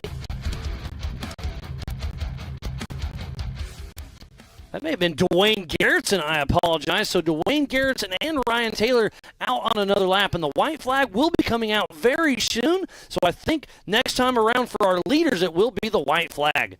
And I can't tell if that one is Woody Rose or not. That is yes, Woody Rose. Is. Woody Rose has a spare tire. Ryan Taylor does not. So that's the way I'm telling those two apart. Because they're both Trent fabrication cars. Mm-hmm. They work amazing, but they look identical, especially when they're both brown. That was right there. That was just a frozen screen. But here we are. Cannot tell. That's the 716. Ryan Webb. Yes, it is. The 717. Another there we Jimmy's go. chassis car as he's blasting through the trees coming down. And it just goes to show you just kind of find those ruts and figure it out. And look, you got a little bit of green on there, so he must have been hitting some brush through the trees at some point. We'll have to see later on in the 4400s because every time we come here and race, the Blyler's cars seem to not have mud on them. They have some kind of product that they use that just it makes it not stick. Yeah, back in the roundy round days, I remember hearing mud off, where you kind of spray that on the side of the car and it's kind of a greased up. I don't know if it's WD-40 based or whatnot. That's Jesse Oliver right there. You kind of tell that car a little bit apart because it's a little bit shorter wheelbase, but he's in the 4500 Yukon Gear and Axle modified class, so he will be crossing the line as we speak. So he is overall on adjusted time winning this race. So Jesse Oliver, he was even in the hot pits for a little bit, so he has really turned it up. So Jesse Oliver in the 4500 Yukon Gear and Axle modified class on adjusted time is winning this race overall. And then Dwayne Garrison is second in that class. And in the 4800 Brannick Motorsports Legends class, it's Ryan Taylor, then Woody Rose. And speaking of Woody Rose, he's right there in the pits getting something worked on. I don't know if they changed a tire or if they're just having an issue with something. I assume they're changing a tire, and that would make the second tire for Woody. So tough break for that. But, hey, these rocks, you can't see them. And when you're just bouncing through those little rock sections, you're catching the sidewall on some of these situations. There's Dwayne Garrison coming up, trail 69.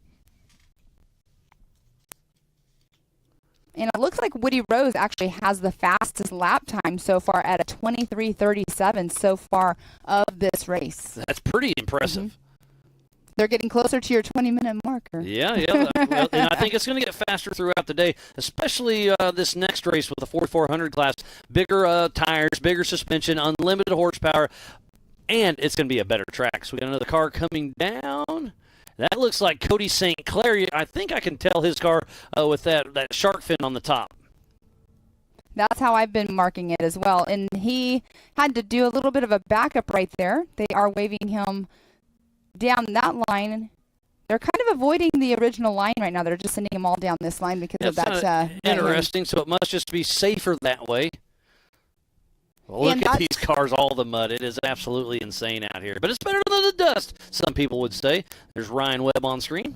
And speaking of, being safe, that was a question actually in the drivers' meeting the other day because everybody knew that, the rain was supposed to happen or whatever. And so they were asking about any, alternate lines if it is for a safety reason. And obviously they have done that. And here we go.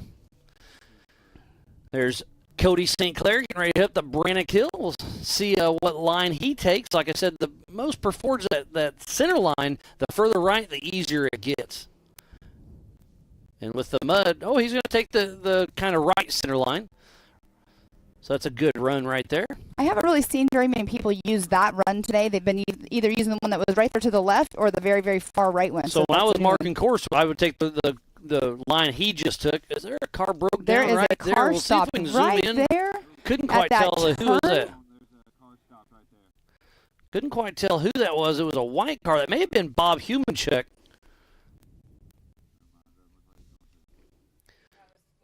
So right here on your right is where Cody St. Clair will buzz right back out.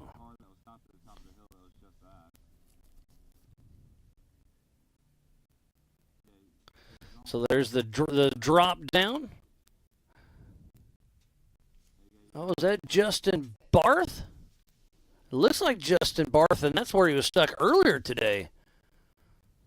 We saw him in the pits a little bit. I see somebody's arm out the window, so I believe that is Justin Barth stuck again. Bummer. Oh, we got another one upside down. Looks like that is Jeff Martin, I believe. So this downhill is becoming really tricky for a lot of these cars. That is the number 1470 of Jeff Martin. Unfortunate, man. This mud is really, really hurting us today, or hurting the drivers. Sliding down, you kind of catch a little bit of a rut. Well, there's really not any ruts, so for the most part, but that's what's going on is they're trying to back up and stuff, and you've been seeing them get a little bit sideways. And that is Sean Reisky right there. Back to the 1470 of Jeff Martin. They're going to get him hooked up, winched over, flipped back upright. So last year it was Dwayne Garrettson who won. Second place was Jesse Oliver. Third place was Cody St. Clair. But right now Jesse Oliver is leading his class and overall. And it's always kind of a great conversation. Who's faster, the 4500 Yukon Gear and Axle Modified class or the 4800 Brannick Motorsports Legends class? And right now Jesse Oliver is really putting the paces down. And I think you were right, Miles. That was, it looked like it was Justin Barth stopped at the top of the hill where he was earlier. And as you were speaking, he ended up turning. It looked like he started going, but not, I think he was going a different route. So maybe not sure what's going on. We saw him in the Amsoil hot pits just a couple hundred yards downhill from here, so he didn't make it very far out. I'm gonna guess it's some kind of electrical issue. And with all this mud and water, sometimes it's really hard to trace down. I mean, it's hard enough to find it in your nice shop.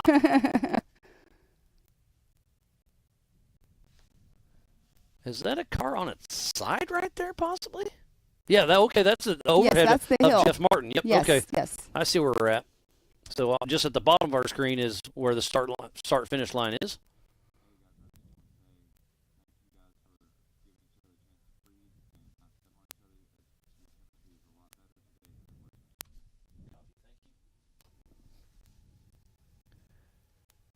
And look at that's where we were set up last year at the Horseshoe Hall right there. Now we're around the corner, and it's just look at everybody packed in here. This is a packed house for the 11th annual Raceline Wheels Rush Off-Road Anniversary Bash. I believe it's sold out once again for the 8th time in a row. EB and his entire crew.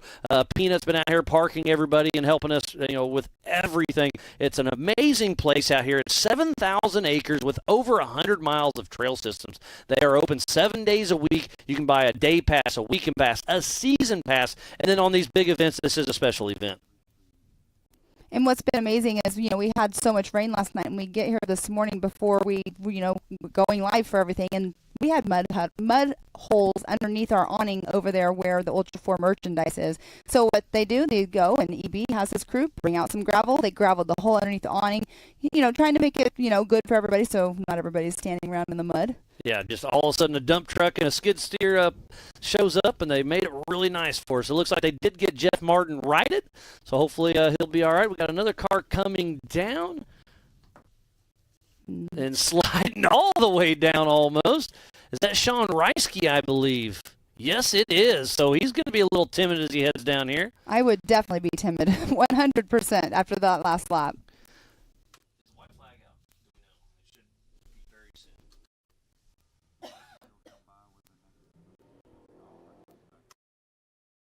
I believe the white flag will be out when Jesse Oliver, our physical race leader, comes around the next time. So we're at an hour and 35, an hour and a half through the race right now. So I think next time we see Jesse Oliver, our physical race leader, the white flag will come out. That'll be in the next, I'm going to guess, 15-ish minutes. Yes, Jesse Oliver has been running faster lap times every time he comes around. His last lap was a 24:25. Well, and that's just because I think the course is starting to come together as well. He's learning the course, don't get me wrong, but I think it's starting to tack up in certain situations to where you had issues on your last lap. It's starting to really dry out. Correct. Every single person has been picking up their time on every single lap. Sean Reisky, he was hauling the mail earlier, obviously had his mishap, but, he just pulled in a 28:46 on his lap just now. I like to call these cars the Swiss Army knife of off-road. We race King of the Hammers, Crandon, Mid-America Outdoors up in Pennsylvania, right here in Kentucky, then over in Tennessee, Lake Havasu. We go over huge rocks, mountains, short course, jumps, tight trees, mud, dust, desert, whoops. These cars can do it all and do it all well. You can see our safety crew still up there getting them all uprighted. Well, they're already uprighted, but get them all safe. Get their tow straps back in their vehicles. We'll see if he is going to be able to actually get moving again, but it doesn't quite look like he's ready to do that yet.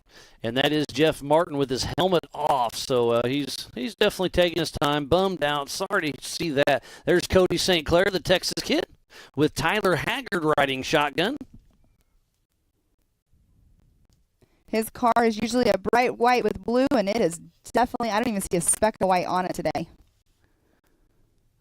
Back to that rollover of Jeff Martin. He is righted, but they don't look like they're in too much of a hurry, so he may be calling it. We're waiting for Jesse Oliver to come around. So, Pam, let's go over the leaderboard again. So, physically and on adjusted time out front is Jesse Oliver first place. And second place in the 4,500 Yukon Gear and Axle Modified class is Dwayne Garrison. And then the 4,800 Brandick Motorsports Legends class is Woody Rose. And then in second, Ryan Taylor, number 53. And then we have Woody Rose in that third position, but second in the 4,800 Legends class. That's pretty impressive. Remember, you can go to live.ultra4racing.com to have the same sheet we have, or the same website we have right here in the Project X booth. And just look at the people. This is just one area. This is just where we're at. The other fingers is what I call it. There's little fingers of little valleys. There's so many people out here. It's just amazing to see. Again, such a large crowd. I know I keep calling it fingers and everything. But the locals, they call them hollers. The one over we were at last year was the Horseshoe Holler, and this is a new one they kind of developed, and it's really been a great spot for spectating. There's a great shot of the Raceline booth. The crowd's out there giving us a wave, having some fun, and it's only going to get better and better as the day goes on. There's the Warren booth. And don't forget, at 2:45-ish, right after we get the 4,400 class started, Greg with Raceline is going to be throwing out some Raceline swag. So be sure to be here on site for the 4,400 Unlimited class, the biggest and baddest names of our sport. There's Jesse Schumann heading up the Spider Tracks backstretch. I was noticing when he came through earlier, the back end of his car, it looks like he's tagged some trees or something because it's just completely cracked and it's going to be falling off. Yeah, it's a full-size Bronco, but it looks like the bedsides are fiberglass. Mm-hmm.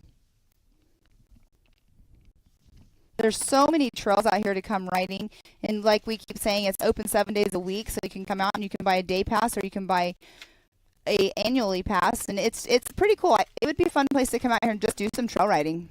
Yeah, this place is absolutely. Oh, so Jeff Martin just fired up his engine, and that's when I was talking about earlier that the oil can kind of get past the rings and on top of the piston, and it just smokes up, but it should clear out pretty quick. So I'm going to go through kind of some of our general rules here at Ultra 4 USA. Driver of record must start or finish each race. Drivers are allowed one substitute driver per season unless there's a medical issue.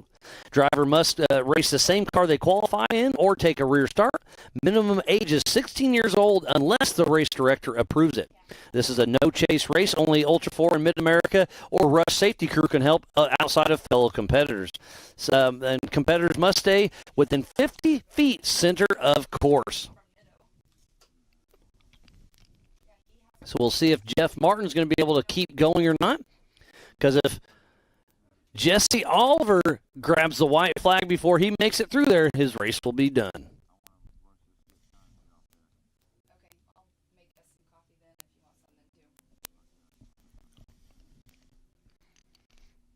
It's been a busy, busy day for the Ultra 4 USA safety crew out here. There's lots of action, and these drone pilots are awesome, giving us these great, great shots. And everybody, we got so many cameramen and women all over. We've got people in our ear. It takes an hour of people to, it takes a bunch of people to put this all together. A lot of work behind the scenes. And that's Mr. Tripp right there. Mr. Tripp pulling up there with the yellow flag, helping us out up at the top of the hill. He'll be doing the rock bouncer with America Pro Rock later on. And remember, this race course is 8 miles long. We have 11 either-ors, and look how thick these woods are. So we're doing everything we can to bring you the best live coverage we can. I was just thinking, Miles, I don't know, my brain started going when you started talking about the drones, and we always talk about how the cameras don't do it justice. I wonder if the drones, and you're probably not going to know the answer, do like an elevation into where we could know the elevation climb.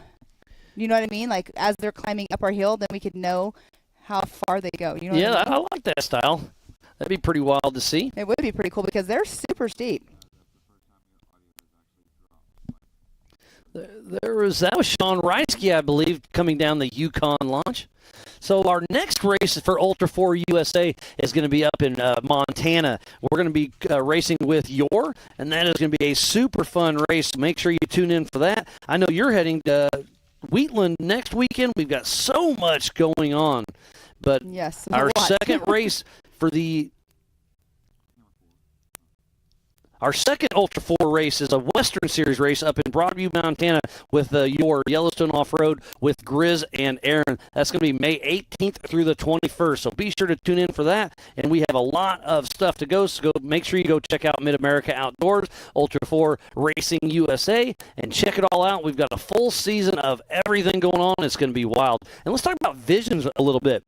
We'll have Ultra 4. We'll have Nitro Rally. We'll have Nitro Cross. What else we got going on? The rodeo? I mean, so much. We're going to have the rodeo. We're going to have Barbie Jeep. We're going to have Pit Bike Challenge. Pastrana is going to be there with all of this. We already said the rally. It's going to be so exciting. I mean, you have the lazy river there. You have the restaurant. There's so much stuff at Mid-America that you can go do. The drivers talking to them, what's your next race? And they're like, oh, I'm going to Visions. I'm like, perfect. Yeah, it's going to be a packed house. There's so much going on. It's more of an off-road destination than just a park. It's because I get to go to a lot of off-road parks. I've been lucky to do that, and it's by far the nicest amenities I've ever been to. So if you just want to come to spectate, that is the one to do. Obviously, the first one of the year is King of the Hammers. That's huge. Well, this is the biggest one in our neck of the woods. And the nicest facilities out there. You can bring your camper. You can rent cabins. Like you said, the restaurant, the Lazy River. You can do laundry. We got 2 power wash stations. I mean, there's just a little bit of everything there at Mid-America Outdoors, just outside of Jay, Oklahoma. There's 2 outdoor bars. There's that restaurant. If you forget something, the Power Sports also has plenty of stuff. In the summertime, they actually sell bathing suits, sunscreen, everything, beach towels. The crew out there at Mid-America, they really make sure that when you go there, you don't have to leave. Everything is right and there. There's a pro shop there, so if you forget your helmet or some gloves or a racing suit, they've got a lot of UTV parts there as well. I mean, they've just got a little bit of everything there at Mid-America Outdoors. It's really great to see it all come together. And speaking about big events, let's go to Nationals at Lake Havasu for Legends of the Fall. You do not want to miss this one. It'll be Ultra 4 USA, F1 boat racing, rodeo, National Music Acts, Nitro Circus, American Side-by-Side Takeover, and much, much more.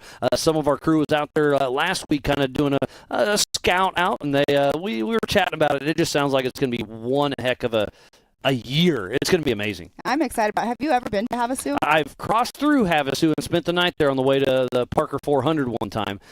Oh, there is Brian Trimp, I believe, getting a little slideways on a hill.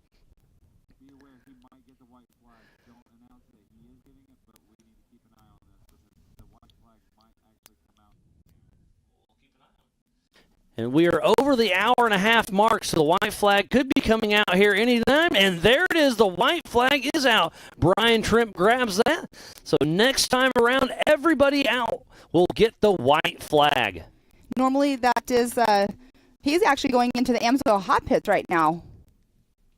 Probably just getting some things checked out, but the white flag coming out for everybody. It's super cool. They're probably excited to get out of their wet fire suits. And there's our physical race leader, Jesse Oliver, heading up the Spider Tracks backstretch. So he's probably about 5 to 10 minutes out. What a great, great race we've had this morning. Thank you to each and every one of you for tuning in to the 2023 Raceline Wheels Rush Off-Road Anniversary Bash. Again, I am Miles Hasselquist alongside my good friend Pam Hall, and we are bringing you the best action we can. It's an action-packed weekend, 2 days of racing, so many UTVs yesterday. It was 60-plus of them. Super cool to see that many. I keep saying it, I know, but this sport is just growing. Every single class is growing. I'm excited for the next race. I'm excited to go to Montana. You were bringing up Montana. You have been to that track at Montana. It's an amazing track up there. Grizz and Aaron with your put on a great race there. It's on a private ranch, and it's a huge one. I think we could do a 50-mile loop, so it's called the Big Sky 200, and it's the Big Sky country. You get there, and it's just absolutely beautiful. You can get on top of these ridges and see for miles and miles out there. It's going to be a great race. It'll be a joined race with Yellowstone Off-Road Racing Series, so it'll be fun to see some of those. They're kind of like a desert race, and then we'll have the Ultra 4s there as well. And look at those in the Hamsol hot pits. They are digging mud out of the wheels, trying to save some weight and just get stuff out of the way. I was trying to see if that was a rock or if it was mud, but you could see the window nets even are caked with mud. There is Ryan. No, that was Woody Rose, because you can see that spare tire hang off the back of that Trent Fab machine. So Woody Rose and Tad Dowker still pushing strong. Look how muddy you just called that, man. I mean, it's just caked on there. I bet he can't even see out of the side of his window. But did you see that huge thumbs up right there? Nice. They're excited. They're getting back out there, heading out for their last lap. Out on lap 4. This has been a great, great run. Oh, and I can feel the rumble as he cruises by. I can too. I was just gonna. You took the words right out of my mouth. Yeah, yesterday we were out right by the start-finish line, but with today's weather, we moved into the Project X booth, and it's it's definitely nice to be inside and out of the elements for sure. But sometimes I do miss the wind, the smell of the fuel, the loud roar of the horsepower. You know, my favorite part about being right there next to the lineup. The drivers giving the thumbs up, getting to wave at them, give them, good lucks. That's what my favorite part about being right there is. Yeah, I was walking through the line this morning. I got here early, obviously you did too, and I was walking through, and Sean Reisky and Ryan Webb were already lined up. They're in their suits. I go give them a high five and say, good luck, have fun, and put on a show, and that's what they are doing. There's Woody Rose, or is that Ryan Taylor? I think that's Ryan Taylor. Yep, yeah. Correct. Ryan Taylor, the way I'm noticing is he doesn't have the shark fin. Well, you already said that too, but you're doing the spare tire. So on adjusted time, we'll have to wait for Jesse Oliver to come back through, because remember, they took off in 30-second increments this morning. Well, there's Brian Trimp. They took off at one at a time in 30-second increments. This race is on adjusted time, so we won't know until they physically cross that line. We're waiting on Jesse Oliver right now, but it looks like our physical race leader is Ryan Taylor, who took off in 4th spot. Jesse Oliver took off a rear start because maybe he rolled, so he's in that 13th spot. So it's about a 5-minute split between on adjusted time between Ryan Taylor and Jesse Oliver. And it looks like Ryan Taylor actually just has the second fastest lap of the day now with a 24:04.571. There's Brian Trimp coming up trail 69, here's that perfect either or, but everybody's taking that right line right now. The preferred line yesterday was straight at that camera, but you just can't make that happen with as slick as it is today. Yes, we did see them earlier. They were struggling. They were having to back up and actually go ahead and take that right line. And we haven't seen Troy Digby in a while, so he must be having some bad luck out on course. We saw Justin Barth pulling off. Jeff Martin, we saw him flop over. Bob Humancheck, we saw him stopped on top of the hill as well. We saw Reisky tipped over, but he's back going. You just saw Trimp. So we still have most of the field running. It's been an adventurous race day. And look, it just looks absolutely beautiful out there as we see Ryan Taylor taking a hard right. To our left is the start-finish, but right now it's a hard right into the woods.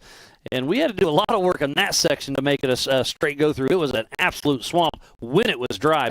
But Devin brought the dozer over there. We cleared out a couple small little trees and filled in that little mud hole right there. But now it's a new mud hole. And now it's a new mud hole, exactly. And here's one of our drone drivers. You'll see Jack right there with his. He's got his goggles on right now, so he's doing the POV. He's got the camera on there. It's really cool to see. Oh, that was Lucas, the drone guy. We got a couple. We got Jack, we got Lucas, and they're out there bringing these amazing shots as we see Ryan Taylor making it up trail 69. He's got those nice blue lights on the front. Can't believe they're still clean.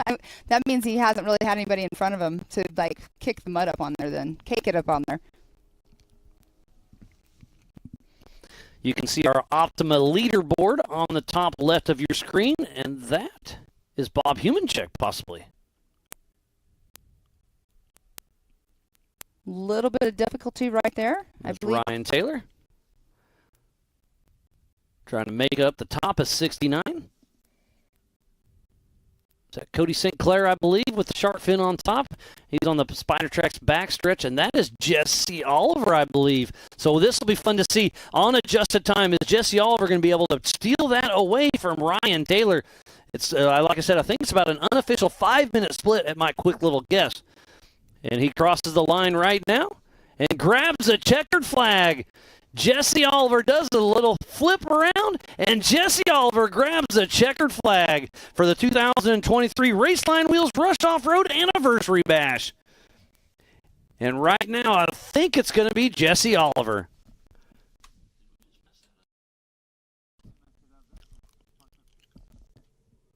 So Jesse Oliver, I think, just got the unofficial overall. He's got to be super excited right now.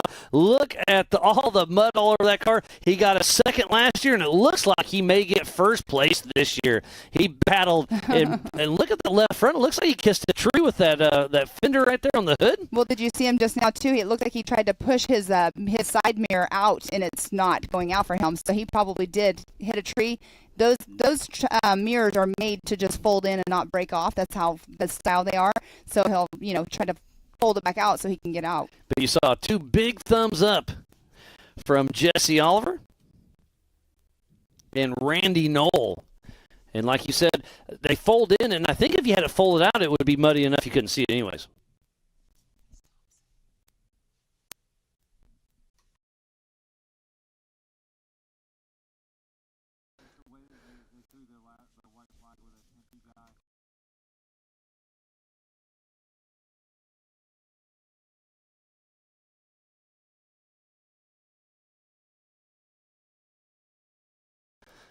So Jesse Oliver right there will get him crawled out of the car. You know he wants to get out of the car, kind of shake some of that mud off it because he's been fighting that for quite some time. They're dragging that mirror out of the way, but I'll bet you can't see out of that mirror anyways.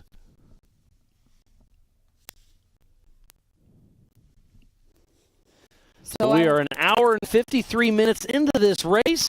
Remember, we kick off the 4,400 race at 2 p.m. So we're winding down the 4,500 Yukon Gear and Axle Modified class and the 4,800 Brannick Motorsports Legends class. Getting a little tidbits through my rugged race radio. Sounds like we have 2 or 3 guys that'll be coming towards the Raceline start-finish here very shortly.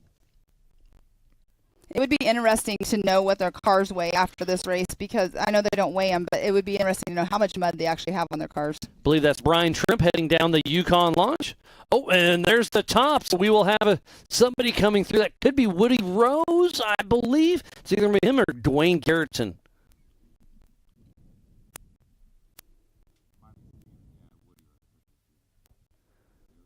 So we got one coming down the hill. I believe that is Woody Rose. Yes, it is. So our physical second place, but it could be first on the Legends class. We'll see how it shakes out. Just another downhill to go for Woody Rose. Will be grabbing that checkered flag. And you could see he was on his brakes just sliding down that hill. That's how steep it is and how muddy it still is out there. So Woody Rose, 1 turn left to go, and it looks like he may grab that checkered flag for the 4,800 Brannick Motorsports Legends class. We'll see how it all shakes out. Remember, this race is on adjusted time. We need to dot our I's and cross our T's, but Woody Rose is here on the infield.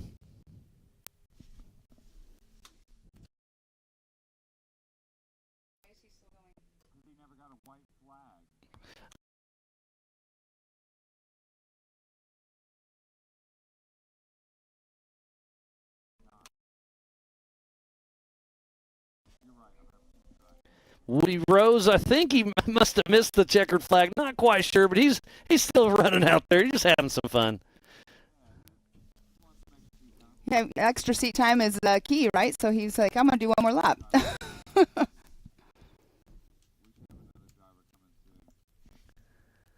So I think we should see Dwayne Garrettson coming down the line here in just a moment. There's Ryan Taylor with those blue lights up front and that Trent Fab machine. Ryan Taylor has Corey Day riding shotgun with him. He was raced yesterday. He races now, and he'll hop in later on today as well. So he's got a busy day ahead of him. And look at the mud everywhere. The seat looks clean because there was a body there covering all up. So that race suit, is going to be completely covered. And look at the GPS, all the wiring. This is fun to race, but the worst part about it is all the cleanup. Oh, I know, right? That's when you take everything off of it. But right there, that is the 2002 of Jesse Schumann. Yep. That's that big full-body Bronco.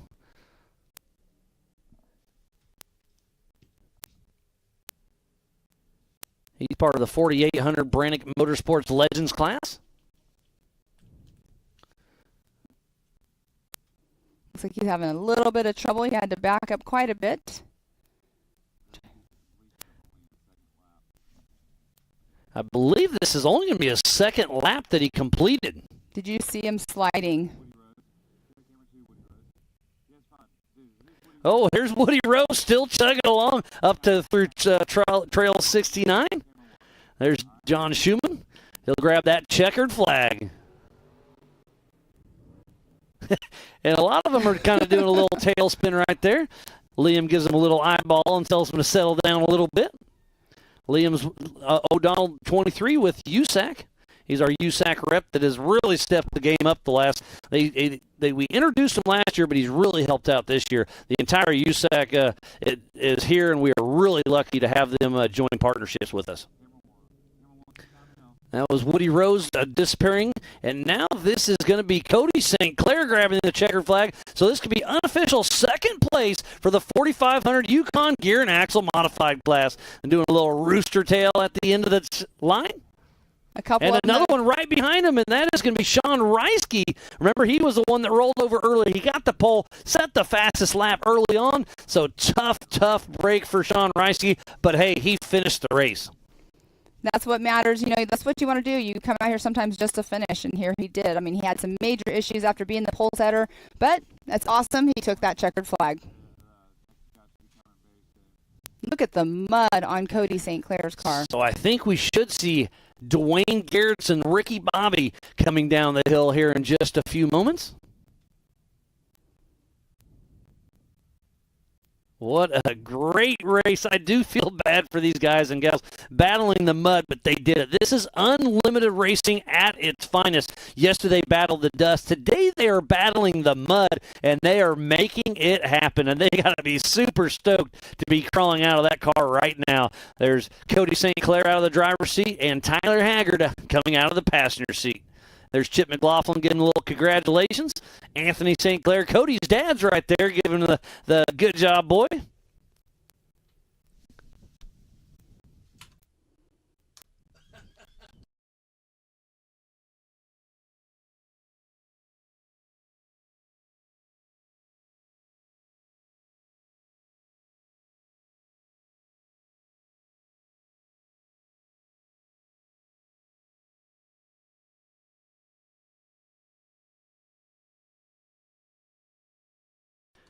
And they are on top of the Ultra 4 merchandise trailer with this camera right now. So this is going to be the prime seat for the rest of the day. You can see the Raceline arch. That is the start-finish line.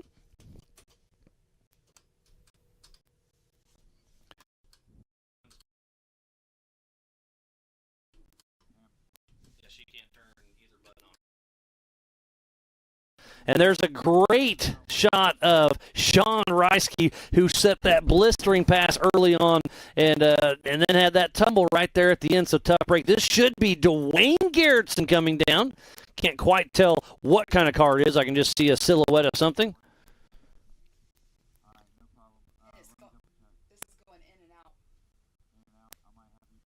No, that is going to be Bob Humanchuk. But we're waiting on Dwayne Garretson to see if he can bump out Jesse Oliver, but I don't know.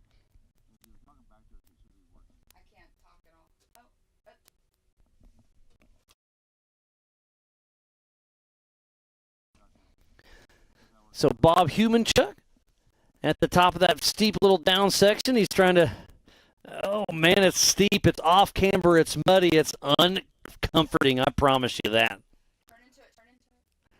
Needs to turn hard left right now.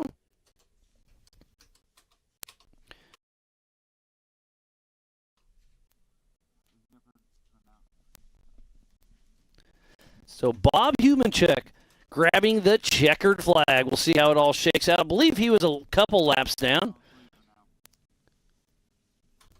So Jesse Oliver, unofficial first in his 4,500 Yukon Gear and Axle Modified class. Ryan Taylor is still unofficial leader for the 4,800 Brannick Motorsports Legends class. Then Woody Rose, Cody St. Clair second in his class. Where is Dwayne Garretson? We're waiting on him to get his time.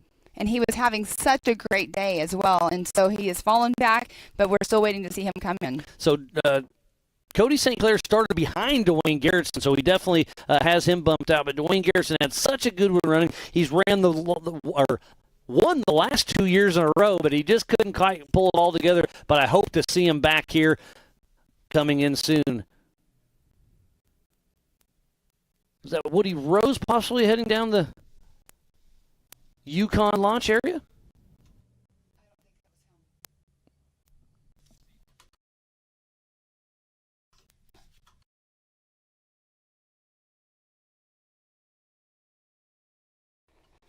You can see Greg right there with Raceline wheels over there congratulating one of his drivers that runs his wheels. Give us a little wave, Greg. So you see Tyler Haggard and Cody St. Clair with their Raceline hats on, giving their picture taken. Greg's giving the old thumbs up. What a great race they put on for us. Thanks to all of these racers. Thanks to absolutely everybody for putting this together. Jason and Gayla Robinette, all of the volunteers, Ultra 4 USA staff, AOE, MAO, media, safety, USAC, racers, fans, and all of our marketing partners. And our broadcast partner is Speed Sport. They'll be putting together a 1-hour produced show from this weekend's race, highlighting the 4400, but they'll show a little bit of everything. They'll be bringing that out in the next few weeks.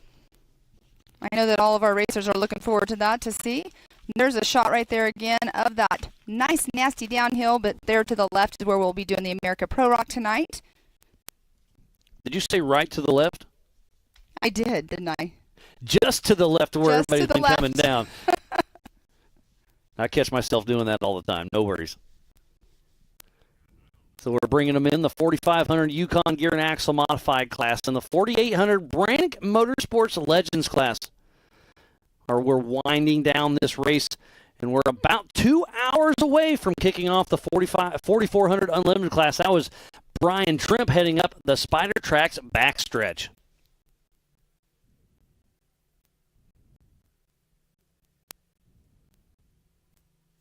All smiles at the Raceline finish, kind of telling their war stories, saying, "Hey, did you hit that tree too on this one corner, or did you hit that other mud hole?" And that's Sean Reiske. He's probably telling the story of what happened. Exactly. You can see I was backing up, I was going, and flipped her right over. It's funny to try to, read their sign language that they're talking to each other with. But that just goes to show, I mean, obviously Sean Reiske took a pretty good tumble, but they build these cars so good that it took that tumble, it was upside down for a while, and it still went out for another lap. So safety is absolutely our number one concern with the cars and the courses, and it just goes to show that we do the right things and it makes it work. Exactly, and I'm surprised that their suits are still white up on the top half of them. That's the back half, but yeah, no, you're right. That's where the seat belts are probably sitting.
There goes Ryan Taylor heading up the Spider Tracks backstretch.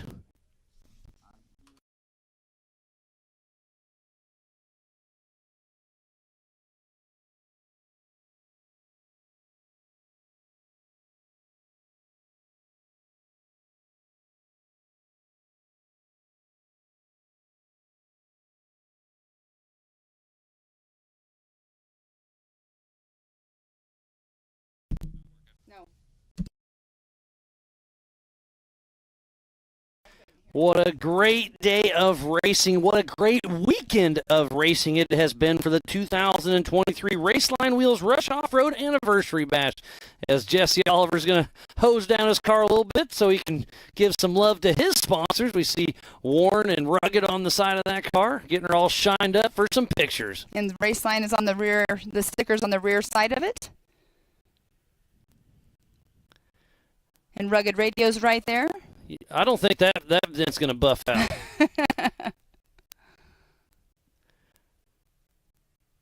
Well, great to see they're able to use that water hose for cleaning the car. That means they didn't have any issues with fire today. Great to see that. Because fire is one of those scary, scary things. We saw last weekend Justin Wicks had an issue out of one of his desert races, and he was in a bomber car and had a fire, and he said it was the scariest thing he ever did.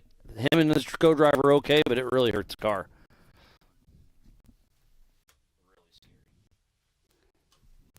And the mud is thick. I mean, there's so much mud on there. The grassy area that they had to cut through, the extra trees when they changed that hill, they were, making a new trail right there. So you see a little bit of that hanging off as well. There's so much weight, extra weight on these cars right now.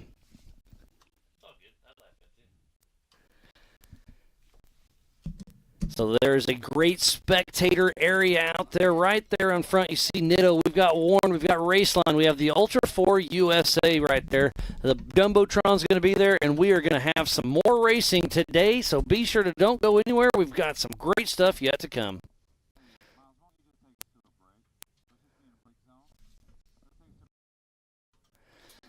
More racing yet to come. We're going to finish up the 4,500, the 4,800 race here in just a little bit. So while we're going to take a step away, we'll be right back after this.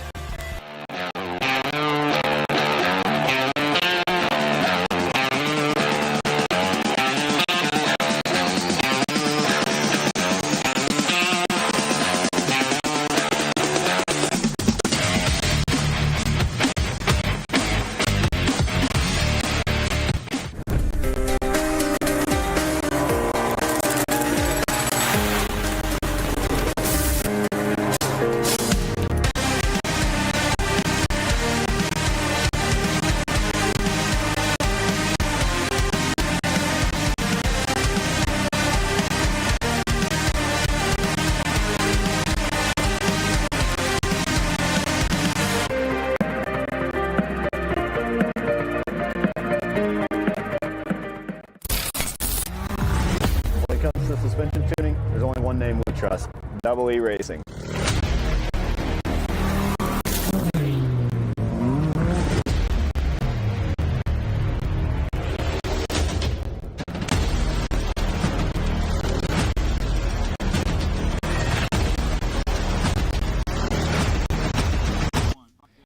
And here comes Brian Trimp, I believe, grasping the checkered flag. Great run by Brian Trimp. He's been racing all day long. You saw him in the Amsoil hot pits having some issues, but Brian Trimp grabs the checkered flag, adverse and overcome. I love seeing that. You can't see any of his names or anything on his car, so there you go. You got the number on the front, so it doesn't look like he had anybody in front of him, but it's good to see him come get that checkered flag after having the issues that he was having earlier on in the hot pits. Yeah, sorry we had to come out of that commercial a little bit early, but we want to see racing. That's why we're here, and that's what we are doing. I thought it was going to maybe be Dwayne Garrison. He should be coming through any moment, but he is still out on course having some issues. Not sure what's going on, but we sure hope to see Dwayne Garrison, but it's great to see Brian Trimp here in the infield. And when they're coming in, you can tell they're trying to wipe it off. Like you said earlier, give their sponsors some love. And look, he has a GoPro on his helmet. How crazy is that going to be to see? Hopefully it didn't get mudded up. That'd be a great view to see, yeah. It'll have a little bit of mud on it, I believe. But that Jeep Armory machine, looking good.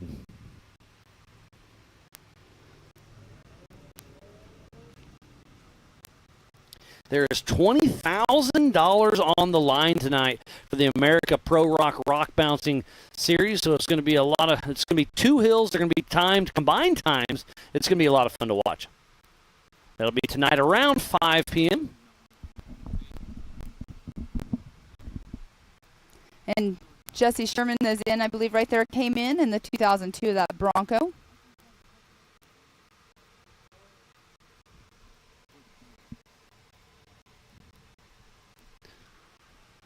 It's been a great week out here in Rush, Kentucky. So thanks for everybody for making this happen. It's been a great, great week, a great weekend. Love Rush, Kentucky. They came in with open arms. This is an amazing facility for the 2023 Raceline Wheels Rush Off-Road Anniversary Bash.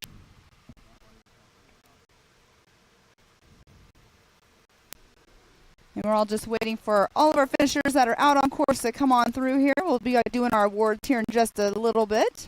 And don't forget, you can always go to AOE.tv and rewatch any race from prior times, or you can go to speedsport.tv as well. You can go to the King of the Hammers and MAO Facebook. Here comes Woody. No, that is Ryan Taylor with the blue lights up front. He'll be grabbing that checkered flag. We'll see if he shakes up that podium. Ryan Taylor grabbing the checkered flag. Gets a little sideways there and keeps on going. Super slick out there. They're trying to do their little, victory whip, but it's a little too muddy to do that. But great to see Ryan Taylor pushing the entire race. And we'll remember, you can also go to live.ultra4racing.com. But it looks like he just took over the top spot for the 4800 Brannick Motorsports Legends class on adjusted time. We'll see what happens when we dot our I's and cross our T's. But it looks like Jesse Oliver could have won the 4500 class. And Ryan Taylor, I think, just won the 4800 Legends class. Remember, everything is unofficial, but it's looking good.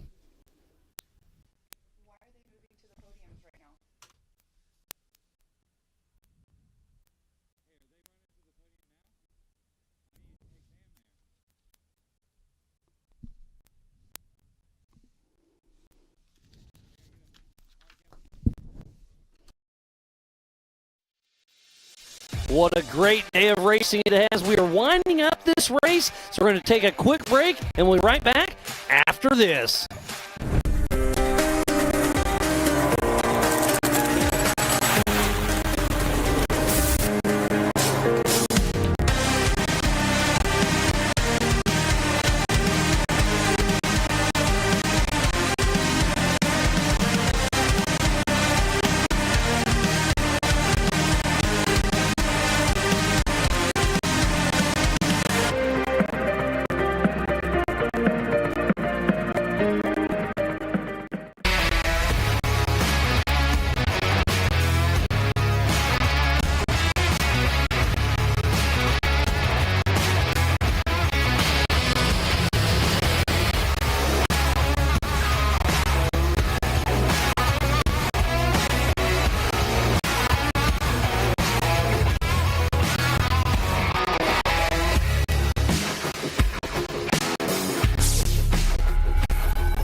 Welcome back to the 2023 Raceline Wheels Rush Off-Road Anniversary Bash. It's been a great day of racing. We are just winding down on the 4500 Yukon Gear and Axle Modified class and the 4800 Brannick Motorsports Legends class. So Pam will be giving away some of those Laser Nut and 360 Wrap trophies here in just a little bit. We got to get all our ducks in a row. We need to have the timing all lined out, but it's looking good. They're giving away some awards here in just a little bit. Again, thank you for everyone for coming and checking it out. It's been great. There's some of our crowd out there. The awards will be coming out here very, very soon. But what a great day. And don't forget, at 2 p.m. Eastern Time, we'll be kicking off the 4400 Unlimited class. You do not want to miss that. And tonight, a crowd favorite is going to be the America Pro Rock Bouncing. 2 hills with $20,000 on the line, split up between the bouncers, the UTVs, and the rail buggies that are going to be here. So it's going to be a good time today. It's been a great weekend, and it's only getting better and better.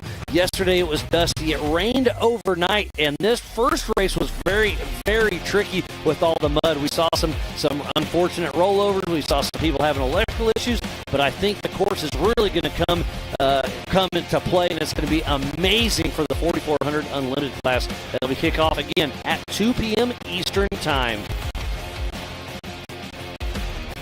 We're getting the cars all dressed up right there in front of the Jumbotron.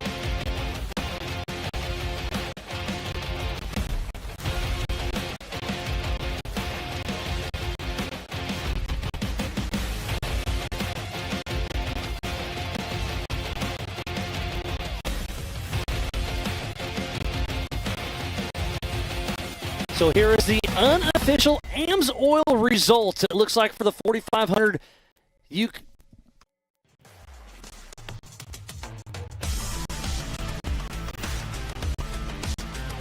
I apologize for that. That was from qualifying, I believe.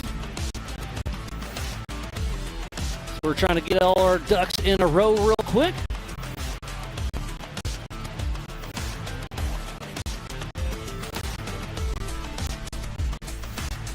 So I believe this is the unofficial AMSOIL leaderboard right here. And unofficial first is Jesse Oliver. In second place, Cody St. Clair. Third place, Dwayne Garrettson. And then Bob Humachek. Troy Digby did not get off the line. Tough break there. But we'll switch it to the 4,800 Brannick Motorsports Legends class to the AMSOIL unofficial leaderboard. It looks like it's going to be Ryan Taylor in that first position. Then Woody Rose in number 2. Ryan Webb in that third spot. Fourth goes to Brian Tripp. Fifth goes to Sean Reisky after that tumble at the very beginning. Great to see him still battle all the way to the end. Jesse Schumann in sixth. Justin Barth in seventh. And Jeff Martin took that tumble, did not get to complete his first lap. But what a great race it was. I know it was a little tricky to follow with two races going on at the same time, but it was a great, great race to watch. So again, thanks to all the racers and fans and marketing partners, volunteers, safety crew, and everything else. So it sounds like the AMSOIL results are heading over towards Pam. So we will be giving away those Laser Nut and 360 Wrap trophies here in just a little bit. Don't forget, this afternoon's race, Speed Sport is going to put a 1-hour special together that will air very soon. It's going to be a lot of fun to watch. Here comes Woody Rose down the hill as we speak.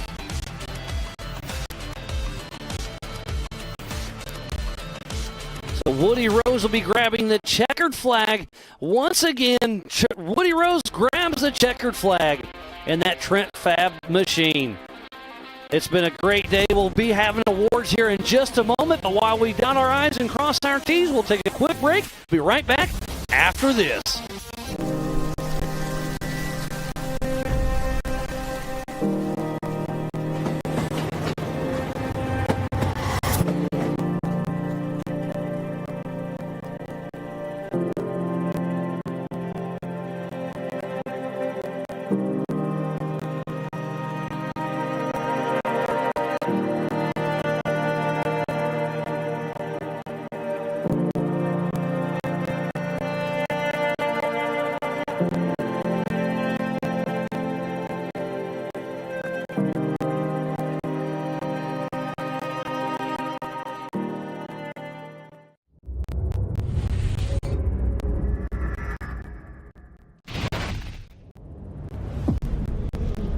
No matter what, it's never an easy event, and it never will be, and that's what makes King of the Hammers King of the Hammers.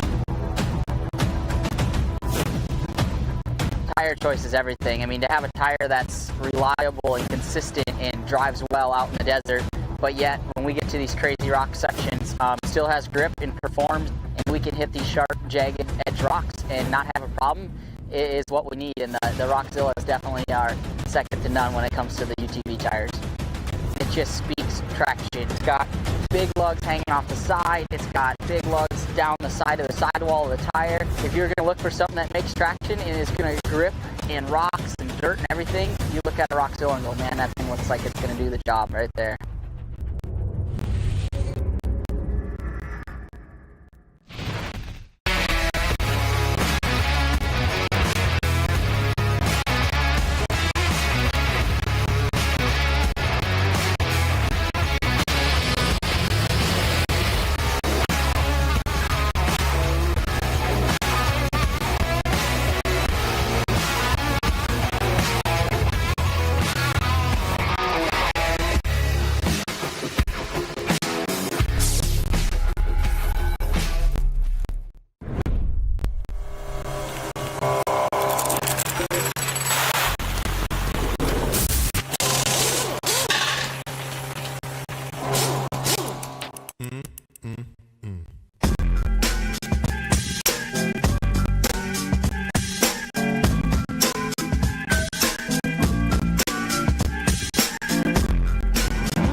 When it comes to suspension tuning, there's only one name we trust. Double E Racing.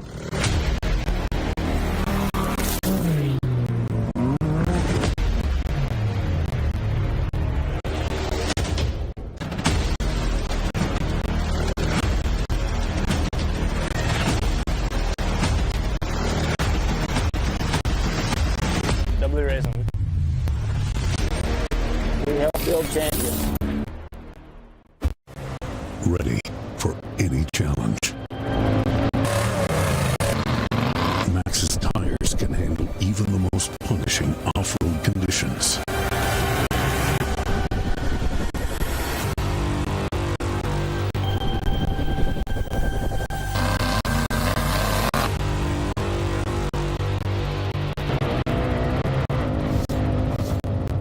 Max's tires tread victoriously. Welcome back to the 2023 Raceline Wheels Rush Off-Road Anniversary Bash. We just are winding down the 4500 Yukon Gear and Axle Modified class and the 4800 Brannick Motorsports Legends class. You can see them all right there in the center of your screen getting ready. We're dotting our I's, crossing our T's, but we should be giving away some of that laser nut hardware that's wrapped by 360. Be handing that stuff out here very shortly. It's going to be a great afternoon. The weather's got a little dicey last night, but it's turning out to be an absolute beautiful day. The sun is out. It's kind of right there between a hoodie and a t-shirt, but it's absolutely beautiful. Roughly 60 degrees, a little overcast, but like I said, the sun is really trying to come through. There's a great shot of Woody Rose. Greg Mulkey's trying to help him out. But all smiles from Woody Rose that comes all the way from Nevada, Sparks, Nevada. Come out here and play with us here at Ultra 4 USA. And he's trying to jiggle the steering wheel, but there's so much mud stuck in there that you know he's going to have a fun time cleaning up that unit.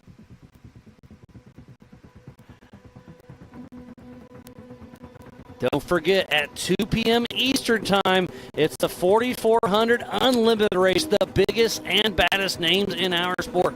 Unlimited tires, unlimited suspension, unlimited horsepower. It is unlimited racing at its finest.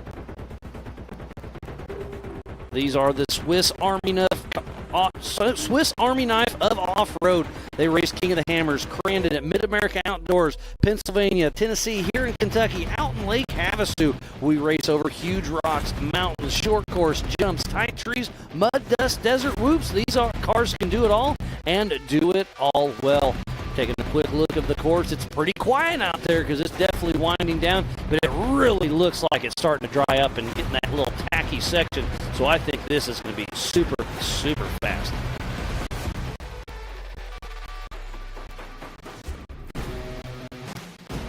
Thank you again to Raceline Wheels, Amsoil, Mid-America Outdoors, Rugged Race Radios, Project X-Lite, Speed Sport, LaserNut, Nitto, Warn, 360 Wraps, Optima Batteries, Factor 55, Spider Tracks, Brannick, Yukon, Wayland, the Off-Road Syndicate, Off-Road, American Outdoor Events, and King of the Hammer. So please support who supports the sport. Without those amazing marketing partners, we would not be racing here today in Rush, Kentucky.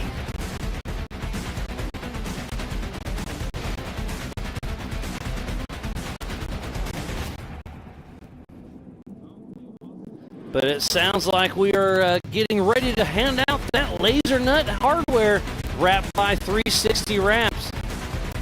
Getting everything lined up out front.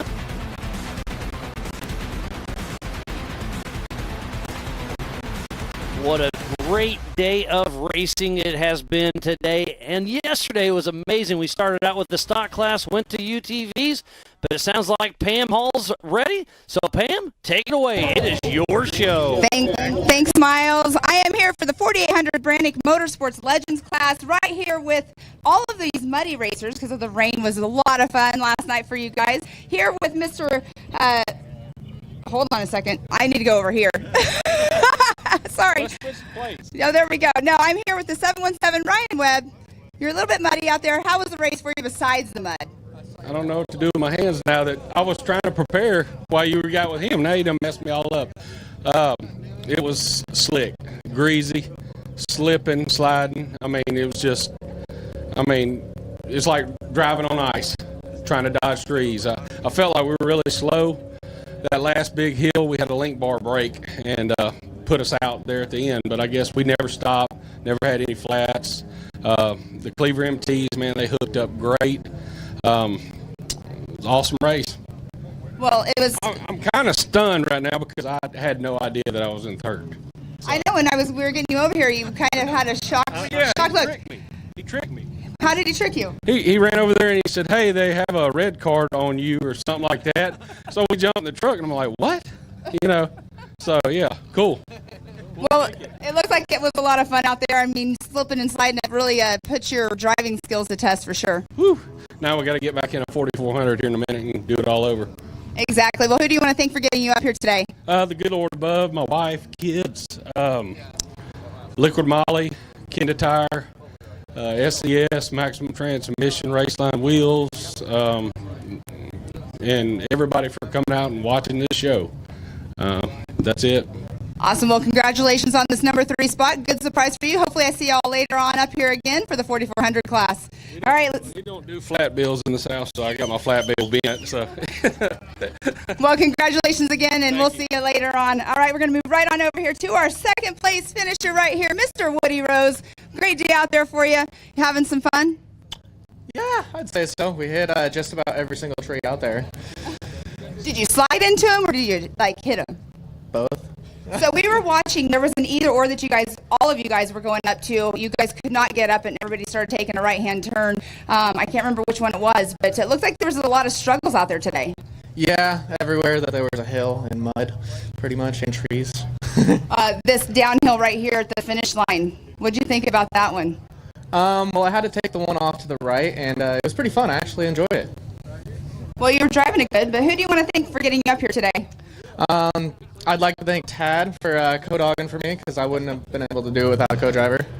And then I'd like to thank Trent Fabrication, Raceline Wheels, Nexon Tire, Auto Doctor, ATO Transmission, FK Rod Ends, Warren Industries, and Yukon Gear and Axle. Awesome. Well, speaking of Tad, great pre-run for you today, right? Yeah, it was a good pre-run. He's not joking when it was slippery. It was like driving on snow for the first 2 laps. And it's starting to tack up now. I think we're going to have a good 4400 race coming, but it's going to be wet enough to keep everybody honest, though. So it'll be fun. We'll see what happens. Yeah, that's what we were talking about in the booth. You guys are just making it key for the 4400 class. Yeah, it's going to be good, so I'm excited. Awesome. Well, congratulations on the second place finish up here for Woody Rose. We're going to move on over here to the number 1 spot up on top of the box. A little bit of mud. All right. Mr. Ryan Taylor, how do you feel right now? Wet, but it was a lot of fun. We had a great time. Corey's an amazing co-driver. I want to thank the Lord for getting us here, keeping us safe, and everybody having a good time. Secondly, I want to thank my wife and kids for putting up with it. It's a lot, and they're always here to support. I appreciate it. And I want to thank Brannick, Yokohama, Raceline Wheels. They keep me together, and that's what I need. Thank you, guys.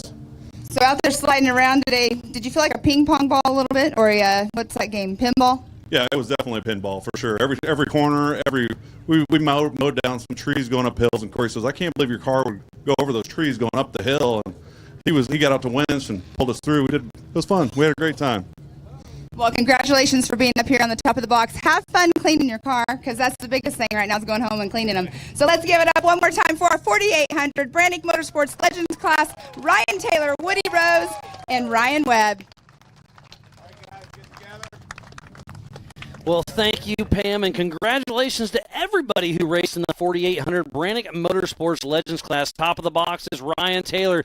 Second is Woody Rose, and then Ryan Webb. Up next, we will do the 4500 Yukon Gear and Axle Modified class, and we'll give away some more awards from LaserNut and 360 Wraps here in just a little bit. It's been a great day of racing, but it's not over yet, so be sure to tune in. But we're going to take a quick break, reset, and be right back after this.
the suspension tuning, there's only one name we trust, Double E Racing.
When it comes to suspension tuning, there's only one name we trust, Double E Racing.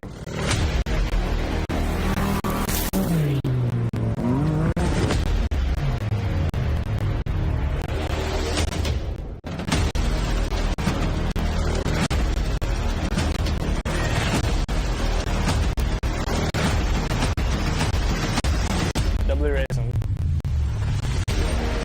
We help build champions.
Welcome back to the 2023 Raceline Wheels Rush Off-Road Anniversary Bash. It's been a great morning of racing thus far with the 4500 Yukon Gear and Axle Modified class and the 4800 Brannick Motorsports Legends class. Yesterday we did the stock class in the morning, we did the UTV class in the afternoon, and the youth race in the evening. So it's been a great weekend of racing. Today at 2 o'clock, we'll be kicking off the 4400 Unlimited class. And then tonight at 5 p.m. will be the America Pro Rock Bouncing. So still lots of action yet to come. Looks like we have a car having a little bit of issues on that last little downhill. But thank you again to each and every one of you for tuning in off and on all weekend. It's been absolutely amazing here for some Ultra 4 USA racing at its finest. Can't quite tell who that is on the side of the hill having some issues.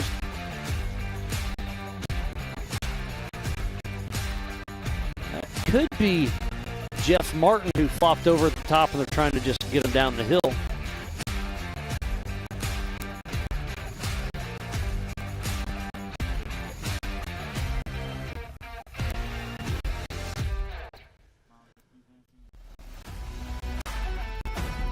We will be giving away some Laser Nut and 360 Wrap trophies. Thanks again to Cody Wagner and company here very shortly. We just did the 4800 Brannick Motorsports Legends class, and we are about to give away some hardware for the 4500 Yukon Gear and Axle Modified class. Pam Hall, take it away. It is your show.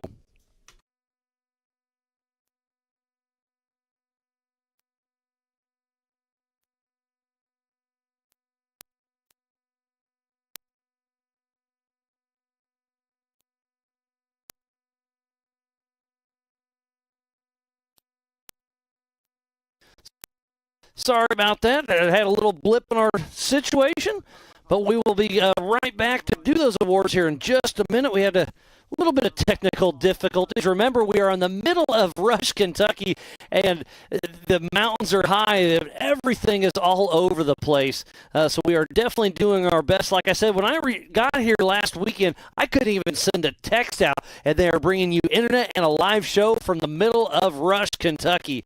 So we're doing our best. We're fighting through a few little technical issues, but we are going to make it happen and bring you the best we can.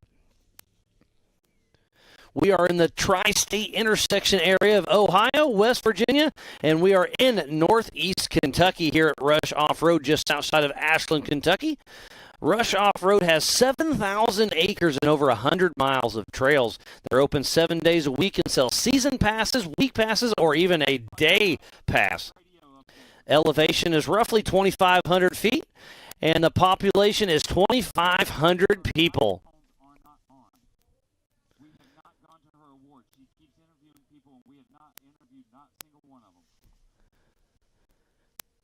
Don't forget to check out our MAO and Ultra 4 USA merchandise trailer. Thanks to Angel, Carly, and Bailey. They've been slinging a lot of swag out of there. They've got hoodies, they've got hats, they've got lip balm, whatever you need. Yesterday it needed to be sunscreen, but today it could be a hoodie. But they've got a little bit of everything. Today's race course is an 8-mile loop. The races have been an hour and a half plus a lap, but later on today it'll be 2 hours plus a lap. This race is on adjusted time. There's 11 either-ors out there on course.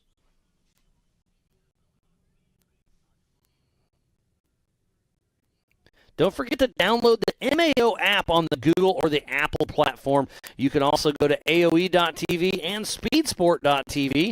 Get on the Ultra 4 USA and Mid-America Outdoors Facebook. Hit that share button, start a watch button. It's a hashtag it up. USAC is our sanctioning body. We'll be running timing, scoring, and race ops. Safety tech. Lee O'Donnell is our USAC rep on site.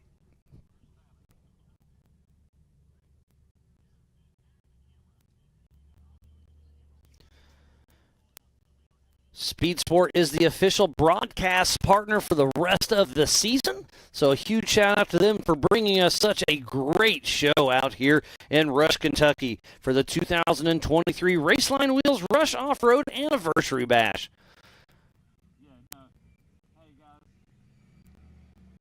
We just wound up the 4500 Yukon Gear and Axle Modified class and the 4800 Brannick Motorsports Legends class.